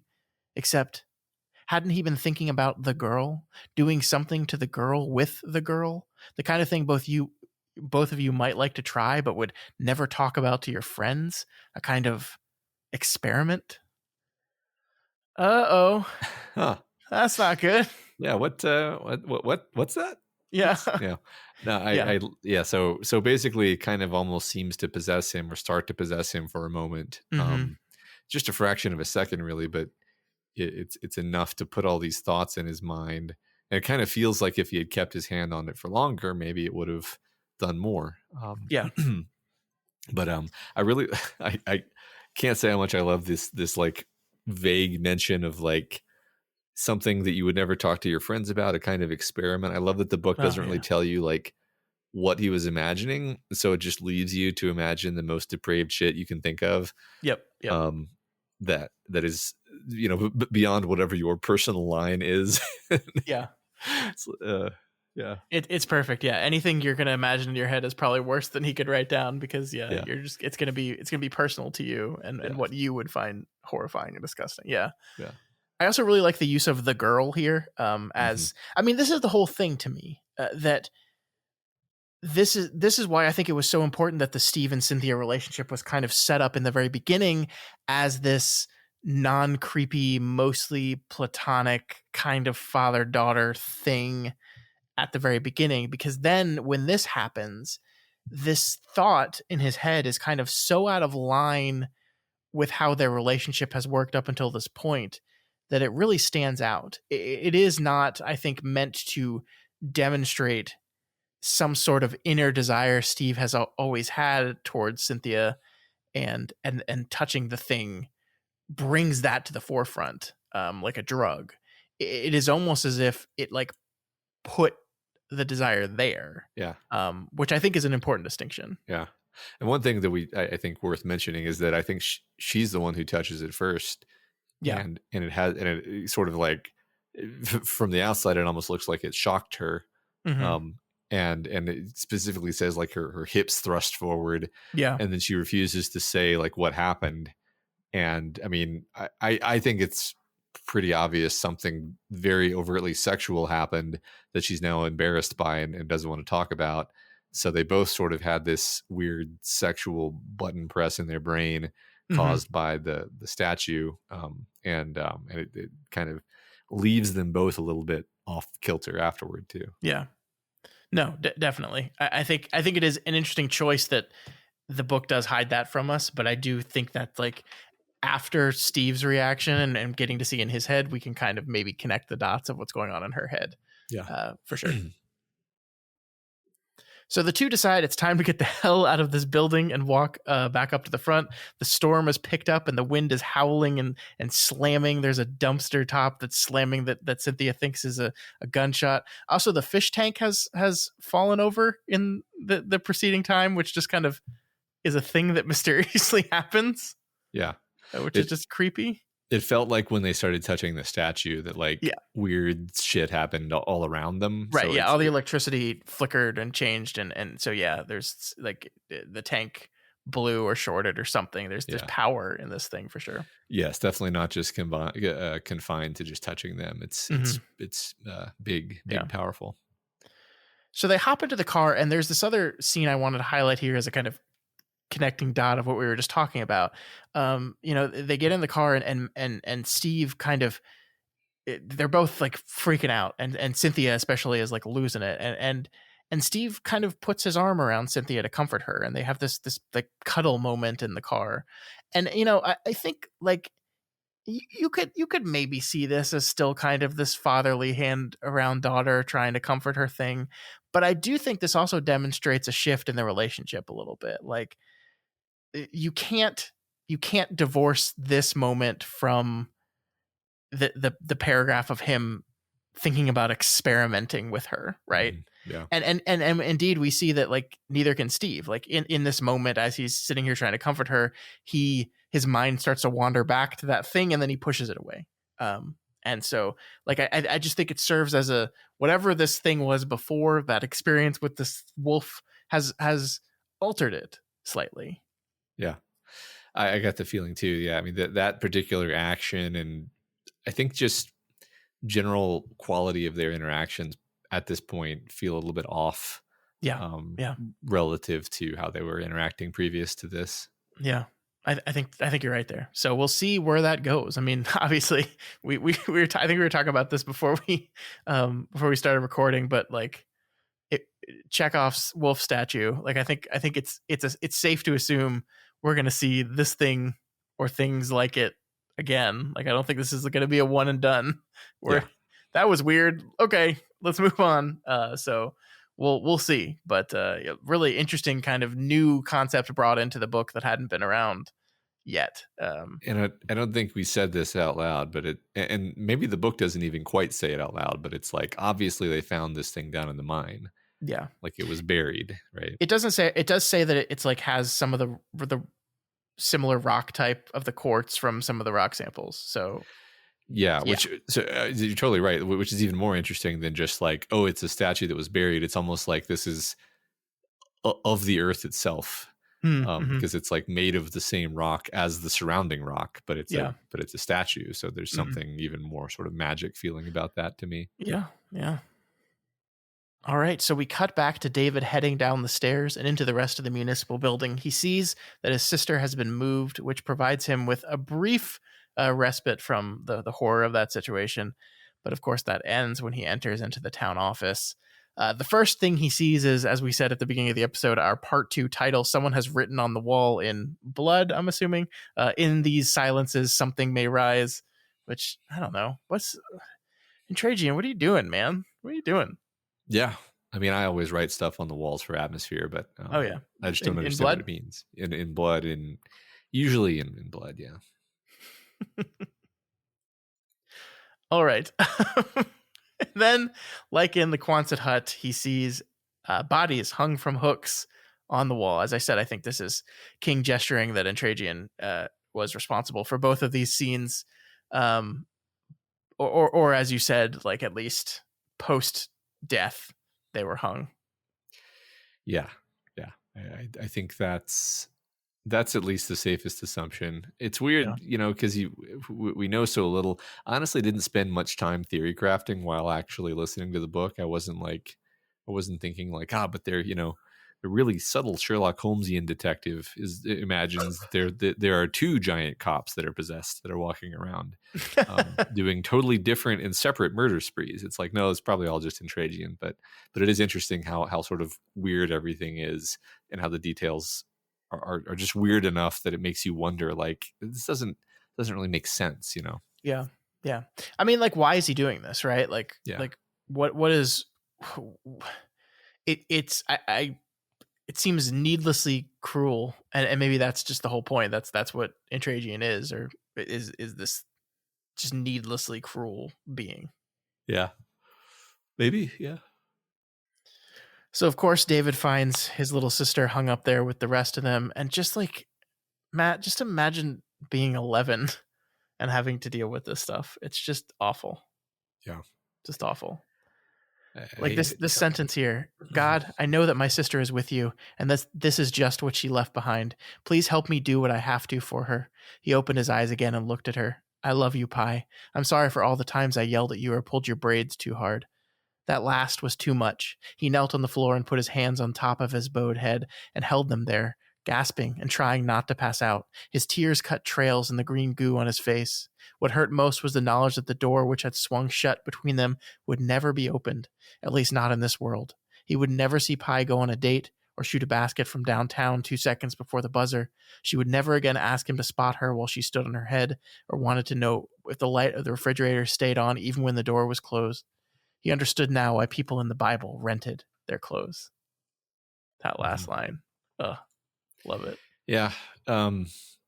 Just God, harrowing stuff. Generally, like I really, this book is so interesting because it has some of the most straightforward like horror that's just like, oh my God, that's horrible. And some of the just like saddest, most like just hurtful stuff where I'm just like, like there's no entertainment here.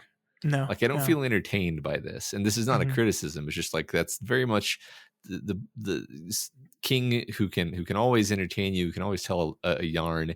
He's trying to make you feel really bad about this right now, and he's succeeding, obviously. Yeah. Really, I think really emphasizing the God is cruel part. I think is really important to this. Like, and yet this is a God that David continues to pray to here. This concept of perhaps God is cruel, but I don't have to be. Like he he goes through the motions of this and says, like, I can't leave her up there. I cannot leave her up there. I have to pull her down, and he basically buries her. I mean, he doesn't bury her, but like he covers her with the shroud, and like he performs a service, a rite for her. Yeah. And he doesn't have to do that, but he feels the need to. And Mm-hmm. I really love this whole thing. You're absolutely right. It's horrifying and mean and sad, but I think King is doing a lot of work here to make us really like David Mm-hmm. as a character. And I think this is one of these incredibly endearing moments where a character is horrified and on the verge of breaking down because of this horrible experience, and yet he summons the strength to go through it anyway, and to do this simple act of kindness for his sister, to like not be disgraced and hung up on the wall like meat.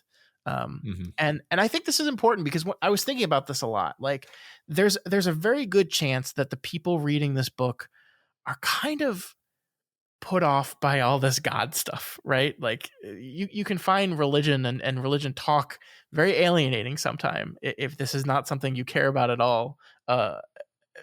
Like that can be extremely alienating to people. And it also kind of makes David a very passive, not entirely passive, but a more passive character in the novel that can be annoying. Like what is he going to do? Well, he's going to do whatever God tells him to do. And you know, we talked at the beginning that I don't know, I don't have on hand the reasons why people don't like this book, but I am like willing to bet that for some people at least, the reason they do not like this book is a lot of it comes down to just not liking David. That this you know, blind kind of adherence to faith and belief in God is a thing that turns them off from the character. So I do think it's important, and I think King recognizes this, that we need to do maybe a little extra work in endearing people to the character. And scenes Mm-hmm. like this, where he just goes through this horrible ordeal, but in the end does this act of kindness, I think are part of that. I think. I think you're right. Yeah, I think you can definitely endear me to a character by showing them suffer with grace and showing Yeah. them do things that are kind and demonstrate caring, which David I think pretty consistently does. I really thought your comments about reasons why people might find this sort of book alienating or interesting, and I was introspecting on all this because like I personally find the God stuff, as it were, in Stephen King books sort of neutral, where it's like it doesn't repel me, but nor is it something that I'm going to the books for. Mm-hmm. His take is very interesting and unique, and I like how he plays with ideas, kind of no matter what those ideas are. Um, um, and I often do find sort of ham-fisted insertion of religious themes into fiction to be um, annoying. But I don't think I've ever found that to be the case with King, which is interesting. I've never said that out loud before. I've never said out loud like King has never made me roll my eyes with the insertion of a religious concept, and I think it's just because the way he deals with it, or maybe it's even just like his perspective on it is so carefully thought through and demonstrates like a real struggle with like the crux of the issues that actually matter, Yeah. and it's not just sort of the what I see as the lazy way of approaching these things, where it's just like dumping sort of the dogmatic party line in your lap and being like, yep, that's God for you. It's like Yeah. King, if anything, he's like, that's nothing, that helps no one. Here, let's actually struggle with these ideas, and you Right. can watch me struggle with these ideas. And actually Yeah. having a character like David, where we're watching David struggle with these ideas, is captivating. It makes him more relatable. The struggle um, that he goes through is highly relatable, and I think like, yeah, he's just doing what God tells him, but God is telling him to do increasingly horrible and painful things, and that's I think where a lot of the I don't know, the investment in the character comes from, is like, is he gonna stay on the program? Because I sure wouldn't have by now. I would have already broken. I would have broken back on the soap thing. I would have Yeah. just I would have been eaten by a coyote. So Sure. Yeah, I think you're right. I really like that. I like this idea of, you know, the concept of it's very easy to get preachy with this kind of stuff. And it's not as if King novels don't have messages that are like, be true to yourself, believe, stand, be true. Like they have messages that could be interpreted as preachy, but I think when it comes from a place of you've seen the character struggle with that exact thing, like even if a character finds faith at the end of their journey, like with Callahan, I think is a perfect example of this. He finds his faith at the end of his journey. He does. But because this was not like I don't know, I feel like sometimes like if you watch those faith-based movies sometimes, which are almost universally awful, it's just like you have one character who's an atheist because a bad thing happened to them and then they got mad at God for it, and then you have every character around them who's just like, I'm awesome and believe in everything, and this is the way you should live your life, and look at me, I'm awesome. And it's just like come on, man, that's not how people are. And like even when these books get like message wise about not even specifically God, but like belief and faith and all these things, like it always comes from a place of like, yeah, this shit's hard, man, it's real hard to do, I totally get that, but that doesn't make it the wrong thing to do. And it's human, furthermore. Yeah, totally. In a way that a book that a movie that just tries to make it all seem like it's easy, it's like that's not human. No one experiences religion that way, actually. So yep.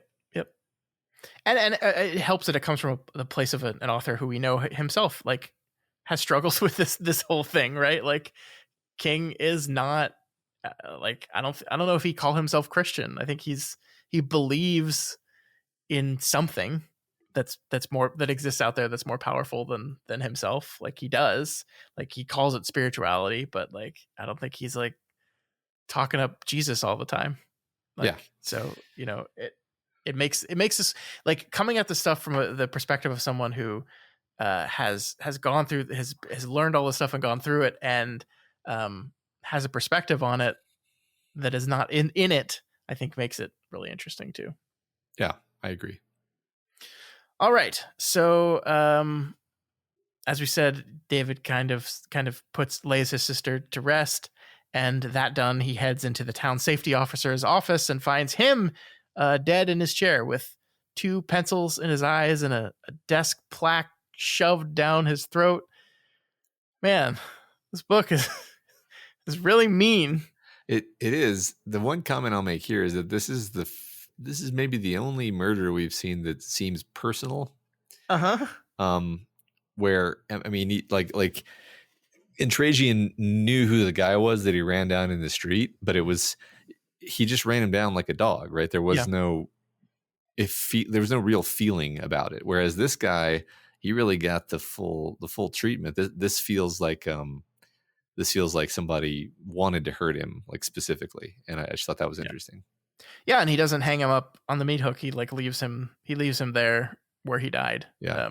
Why? Like, and I think we see that like everything that was done to, like what was done to his eyes and was shoved in his mouth, that was post-mortem, right? He died of a gunshot wound, I believe. Yeah.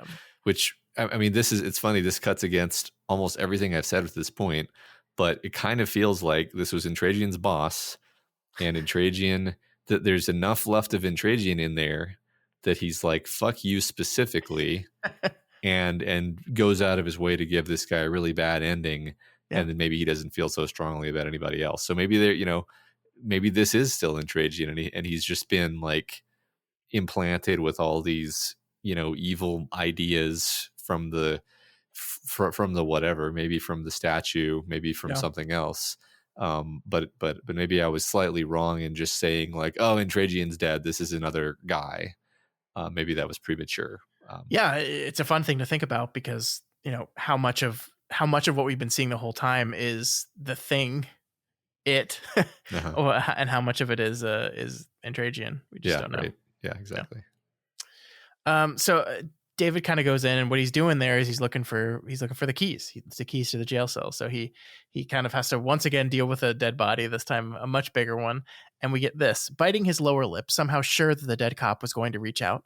Oh shit, the mummy's after us, and grab him. David struggled to free keys from the belt loop. So I pulled this just because I don't know if you guessed that this was going to happen, but once again, King is using like a single phrase and repeating it over and over again. This one here is oh shit, them always after us, better walk a little faster. Uh-huh. Like King does this, we've talked about this, what, 6-7 times by now? Like he does this so often that he has characters say a phrase or a term or something, and then it is repeated again and again and again, and he uses it so effectively. Like it's a shortcut. It's an emotional shortcut. You attach some emotion and some meaning to this phrase, and then you can have the character recall it, like in this case, mid-sentence, and we, the reader, get it. We got it. We know exactly what you're talking about. We know what you mean. We get the reference. We understand the emotional connection, and you can just go. You can just keep going. You don't have to stop and explain the emotionality of the scene and what it means to the character. You just say, oh shit, the mummy's after us, and we're there. Yeah.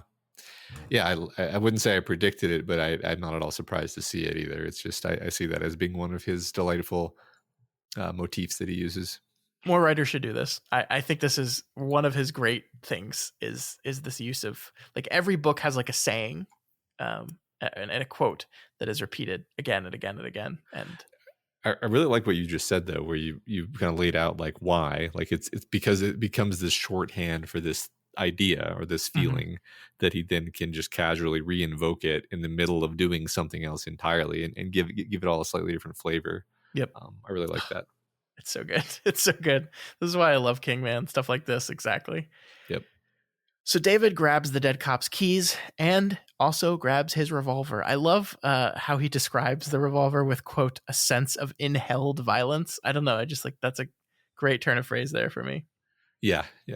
We got our gunslinger Jake analog preparing for battle. Yep.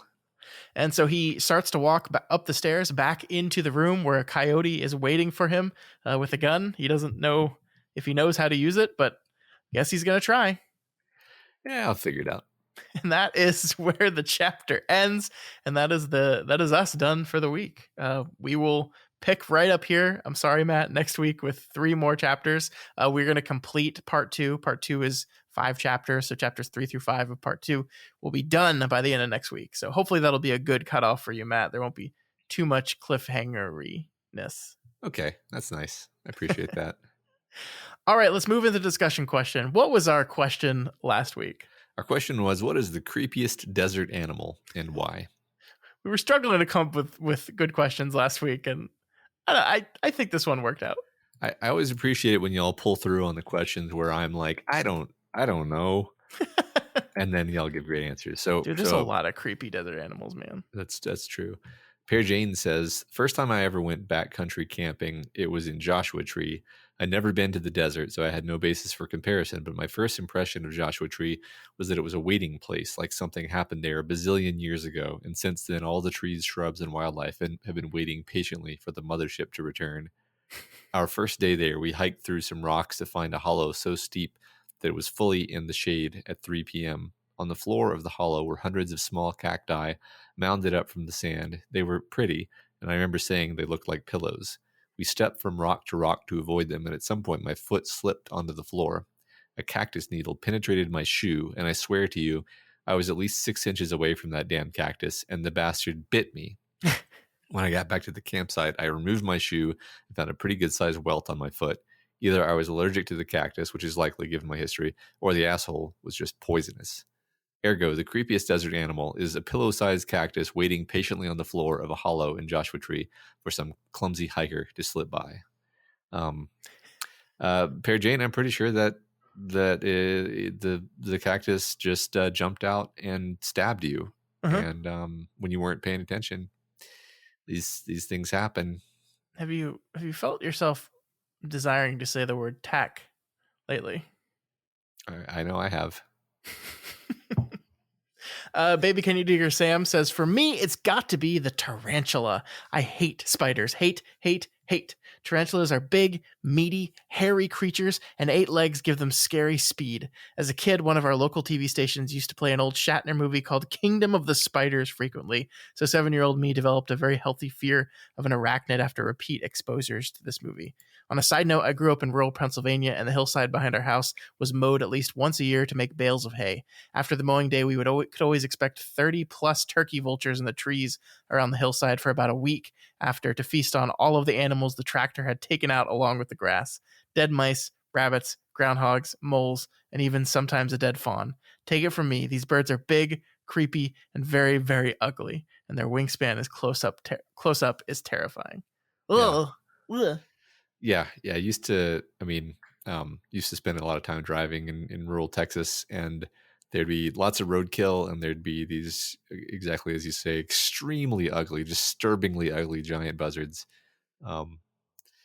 As for the tarantulas, yeah, like I like, meaty is the perfect word, right? Because like I don't have much of a problem with insects because they're like hard, Mm-hmm. and my brain almost files them as nearly like a machine.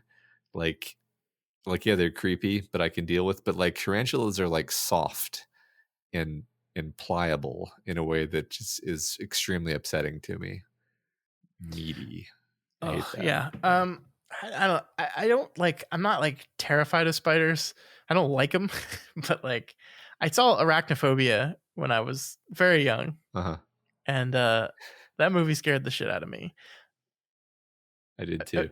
I mean, the scariest part of it is just like, I think it's. I don't remember. I think it's like the old lady who just like puts her foot in a slipper and gets bit and just dies, and then it's like the football player. You know, the spider crawls into his football helmet, and then he just dies. I'm like, that's terrifying. Yeah, that's the terrifying part to me. Actually, yeah, no, I totally agree. It's the sudden inexplicable death part that's terrifying, not the I am not particularly creeped out by spiders, but tarantulas, they're so big, they're just big. I mean, like, if I like look down like right now and saw a tarantula like across my room, I probably wouldn't like lose my mind. But if I like felt a tarantula on my shoulder right now, yeah, I would lose my fucking mind. Sure. But I feel like most people would. Yeah. Well, I legitimately am not that creeped out by bugs, but anytime a bug is on me, it's like a button gets pushed in my brain that's like, okay, this is now like a survival thing. Get the fucking thing off right now, and I will totally spaz out. But I don't see that as being the same thing. Yeah. Anyway, it's all good, man. Bugs. Kashaku says, I was going to answer something tongue-in-cheek like the chupacabra, but then saw someone else say tarantulas and someone else say camel spiders and was immediately filled with dread. It might be overblown to say I'm arachnophobic because you won't see me stomping and screaming when I see a spider, but I will exterminate that motherfucker with extreme prejudice. And the idea of spiders the size of a tennis ball just makes my skin crawl. This is probably why I will never go to Australia, where I've seen pictures of spiders that could probably be the size of a small dog. Fuck all that noise. Just take off and nuke the site from orbit. It's the only way to be sure. Oh boy. Well, guess what we're getting in the next answer, Matt? More spiders. Hit me, yeah.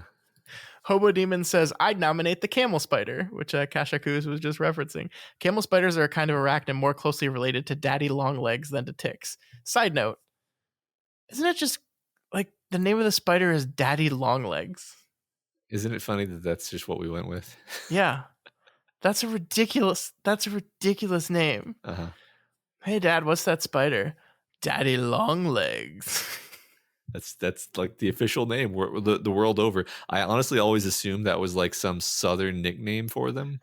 And no, it's like that's just the name of the spider. What a weird choice. Yeah. Daddy's got long legs. Yeah. It's great. Anyway, and more closely related to ticks than any other kind of poisonous spider. And their order name, Solifugae? I've heard them called Solifugia. Yeah, so I've heard them called solifuges.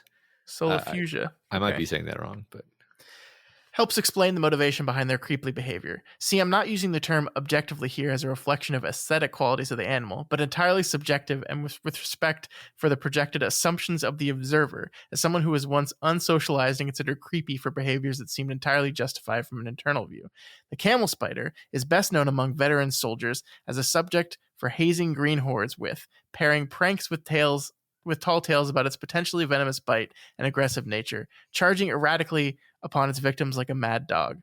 But the solifuge, from the inside view, is just trying to get to the shadow of the big terrain feature over there, and it's moving around for whatever reason. The sun is a deadly laser, after all. It isn't even venomous. It hunts smaller arthropods and uses mouth parts more like those of a crab to crush and grind them into a nutrient-dense paste. So that's great. So camel spider is basically harmless, but conditioned into creepiness by people. It is very funny that a solifuge is more like a mouse that happens to be a bug, but they look so upsetting. Like they just look awful. You know, Mm-hmm.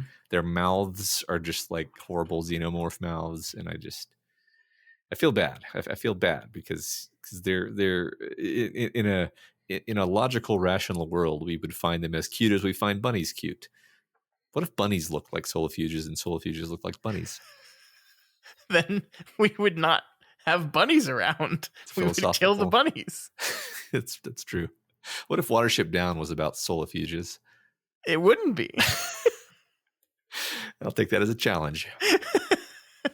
All right. DJ Nedelko says, in terms of literary fiction or TV/movies, I really enjoy scenes that involve scorpions, specifically something where the character is unable to move, but very slowly they realize that the soft touch on their leg isn't their pants, but a lethal creepy crawly inching their way up to their chest or face. In a recent episode of Bosch, a character was buried in a makeshift coffin in a shallow grave in the desert with a pipe for enough air to last them a specific amount of time. The scorpion made its way down into the coffin, and this exact scene ensued. What's the protocol here? Do you just lay there and wait until it gets close to your hand so you can squish it? How long can you last while this guy makes his way across your face on his spindly little legs? Your sweat just reminding yourself that any second you could feel that stinger and it could all be over. When done right, it ratchets the tension right up and allows for a really somatically evocative scene. Creepy, yes, but still not as creepy as buzzards. Did I ever tell you when we moved to Texas, like my parents, I guess they like read something. I mean, we couldn't have been on the internet because it was 93, but like they just read something about Texas and like sat us kids down and were like, Texas is not like New Jersey. There's things you got to worry about here. The things you got to worry about are fire ants and scorpions. Uh-huh. And so my image of Texas before I set one foot in here was that there were just like scorpions everywhere. And I think I've seen like 3 scorpions in my life. But I was terrified of there just being scorpions everywhere. As a native Texan who spent a lot of time out in the wetlands, never seen a single scorpion in Texas, which is not surprising because they wouldn't be in the wetlands. They'd be in the more dry areas. Yeah. But I've never seen a scorpion. I've seen one scorpion in the wild ever in my life, and that was in South America. And because I was primed from fiction, I just killed it immediately with extreme prejudice because it's like, I don't know, I assume all scorpions are deadly to humans with one single sting. So I murdered the shit out of it. Uh-huh. They're scary, man. They're scary looking. Like that design of a scorpion is just like, you're like a shelled sting monster. It's video games that did this to me, I think. You know that movie The Arrival? Not Arrival, but The Arrival? No. Well, it doesn't matter. There's a scene where somebody is like murdered by people sneaking in and putting scorpions in her bed while she's asleep. Oh my god. And then they do the thing that, like, it really reminds me in retrospect of the thing in The Ring where we just like yank the door open and we see the woman dead in the closet with like the most horrifying expression on her face. They basically do that with the scorpion woman where they like yank the sheet off and she's like all gnarled up and like, you know, a dead frozen scream on her face, and then we just cut away, and that just burned into my child mind. So yeah, I don't like scorpions. Just want one episode of this podcast where you don't reference a Daniel Twohy movie. Or David Twohy. David Twohy movie. Or a time when we were traumatized by something as a child that we'd forgotten about. No, that's what the podcast is all about. That's true. We have to do that. Yeah. Next we have Aqua Lungfish, who says, I was originally going to say rattlesnakes solely because of the rattlesnake ball. Do I want to? Is this a spoiler? Do I want to Google what a rattlesnake ball is? I don't know what that is. Like a ball, like a dance, or like when they mate and they writhe around in a big pile. Is that? God damn it! I don't want to know about this. That's what some snakes do. I don't know about rattlesnakes. But it turns There out we that's go. something other kinds of less dangerous snakes do as well. Yeah, it's while mating. So I had to hunt a little further. I think I'm going to go with a horned lizard because of its self-defense mechanism. They shoot fucking blood out of their eyes. Just imagine climbing over some rocks out in the desert, coming face to face with a kind of cute lizard and having it erupt in a stream of blood aimed at your face before disappearing into the cracks in the rocks. God is definitely cruel to come up with that kind of nonsense. Yeah. What Can't what feel is good it either. about desert animals, man? Is it just because like the climate is so harsh that they just have to be fucking metal and insane? I think so. Jesus, I don't I like wonder.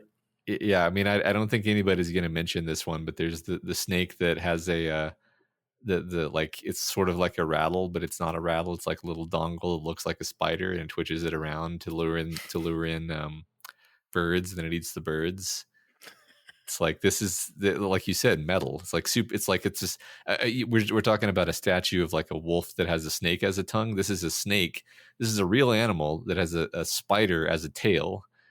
It's a snake that has a spider as a tail that it It's uses. fucking insane. Yeah. Have you not seen this? No, I haven't. It's Nature incredibly is awesome. It's incredibly cool. You should Snake with spider tail. you should watch the video because it doesn't quite look right, and then you see the way that it wiggles the tail, and then you get it because it's perfect. It's like God, evolution is so awesome. you see it and you're like that. How does it know? How does it know how to do that? You know. But yeah, it's evolution. It's so awesome, man. It is. All right, Talks You That says, most animals don't creep me out. Some are ugly, buzzards. Some are deadly, snakes. Some mean or aggressive. But the only one I can think of that actually gives me the heebie-jeebies would be centipedes, especially the giant desert centipede.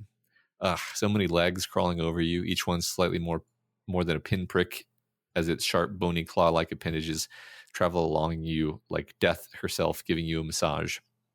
The rippling and undulating movement of its segmented, wet bone-colored body, seemingly trying to hypnotize you as it scurries up your arm, unable to even tell its ass from its head, only making it seem more like something from Lovecraft's dreams.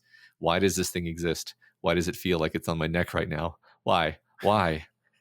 Why would you do that to us? Why? Yeah, thank you. And then they say, that's the thing with bugs sometimes, right? Like, the second you see a bug, you're gonna feel bugs crawling on you. Totally. Like the little like movements of your arm hair or whatever that just happen naturally that you normally just completely tune out. Yeah.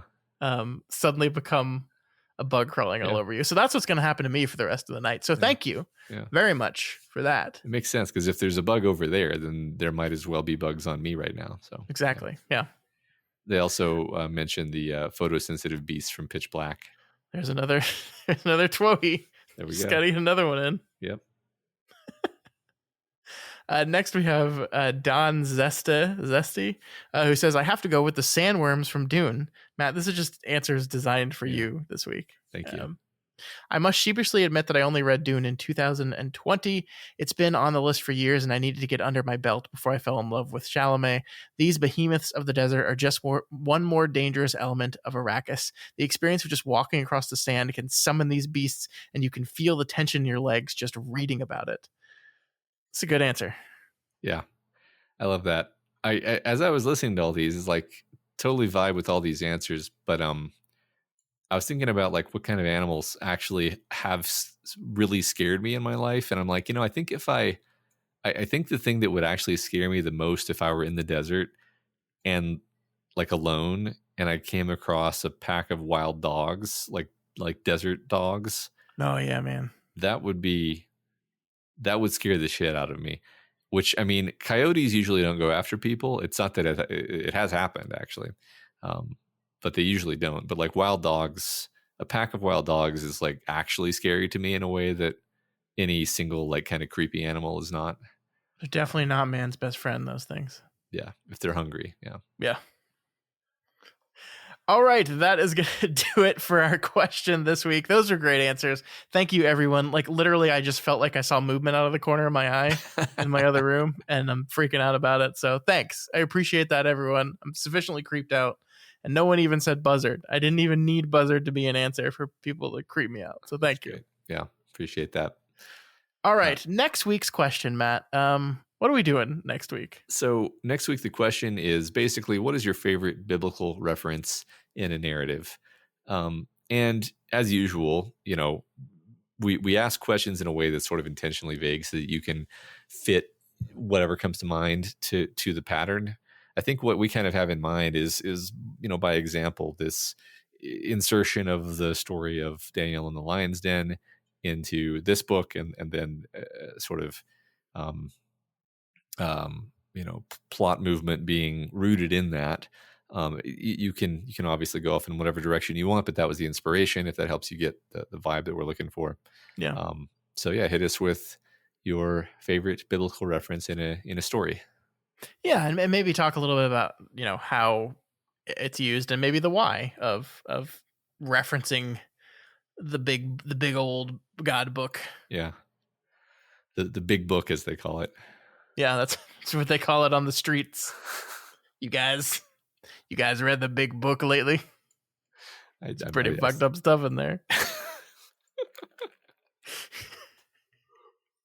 All right, folks, that's going to do it for us here on Kingslingers this week. As we said, next week we will conclude part 2 of the novel with chapters 3 through 4. Part 2, 3 through 4. This is going to be so confusing, but yeah, just stop when it says part 3.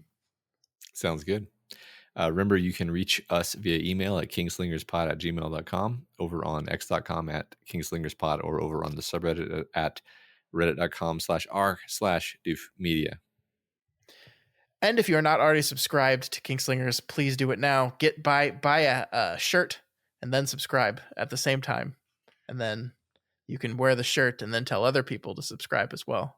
Yes, I suggest you buy the shirt, and then the shirt will sort of act as a kind of reminder to subscribe, or hoodie or coffee cup. In fact, one of each. Yeah, so that you see yourself in the mirror, you see the shirt, you get your coffee, you see the cut, and then it's like reminders. Yeah. Oh my god. And then like 10 times a day you're reminded to subscribe, because that's perfect. Because we know you need that. Yeah. Yeah. Did I tell you? So we posted the shop on social media, right? Like we were posting all over the place, which of course my family follows me on. And my little sister just sent me a text message that was a picture of the "if you podcast me, then podcast me" mug. And it just said, "Explain." And you were like, read 5 books. And I was like, I can't. Like, you don't understand. It's, I tried to, but like it's like you type out a big long thing and then you read it back and you're like, this is ridiculous. This is not. Yeah, it probably doesn't come off as funny when explained. You're no, right. Definitely not. Yeah. All right. Yeah. If you like the Kingslingers and you want to support us, then please consider donating to our Patreon at patreon.com/doofmedia, or you can support us by, of course, buying merchandise. Mm-hmm. Yeah, that's also a great way of supporting us. And I mean, we're just having fun with it. I think this is maybe a good thing. Like, once you've taken a look at the shop and, bought something or not bought something, like, let us know what kind of merch you want, because we're new to this, right? Like, we don't know. We threw in there, mostly with Jody's help, threw in like stuff that we thought looked cool and good and fun, but we're new to it. I don't know what people want. So if you see something like, oh, I was really hoping for a X, let us know what X is. I cannot overstate the correctness of that statement, because we had a merch shop years ago, and it had like a coffee cup with doof on it, and like that was it. Yeah. And then nobody bought anything, and I was like, I guess people don't want merch. And it's like, Matt, you didn't put any products on the store. What are you talking about? We had the mug. Yeah, I mean, anyway, it's very very funny to me how one can overlook things that seem very obvious. Yeah. So let us know for sure. Yeah. But of course, if you cannot afford to support us on Patreon or to buy any merch right now, that is absolutely okay. You can help us out by sharing the podcast with friends, by talking about us, by social media-izing us, and you can always help us out by leaving a rating and a review. This week's spotlight review comes from Amazon customer. All of them. What? All Amazon customers like us. They all collectively give us 15 stars and say a fun return that I always wanted. These guys give me the conversation about the Dark Tower that I always wanted to have as I was reading. Great insights and a fresh perspective on my journey, on my favorite series of all time. Take the time to read or listen to the books and enjoy the journey either for the first time or like me for my fifth. Thanks for the journey. Well, thank you, Amazon customer. Yeah. We hope you enjoyed your Amazon product. Hope you enjoyed your 2 days free shipping and the Kingslingers.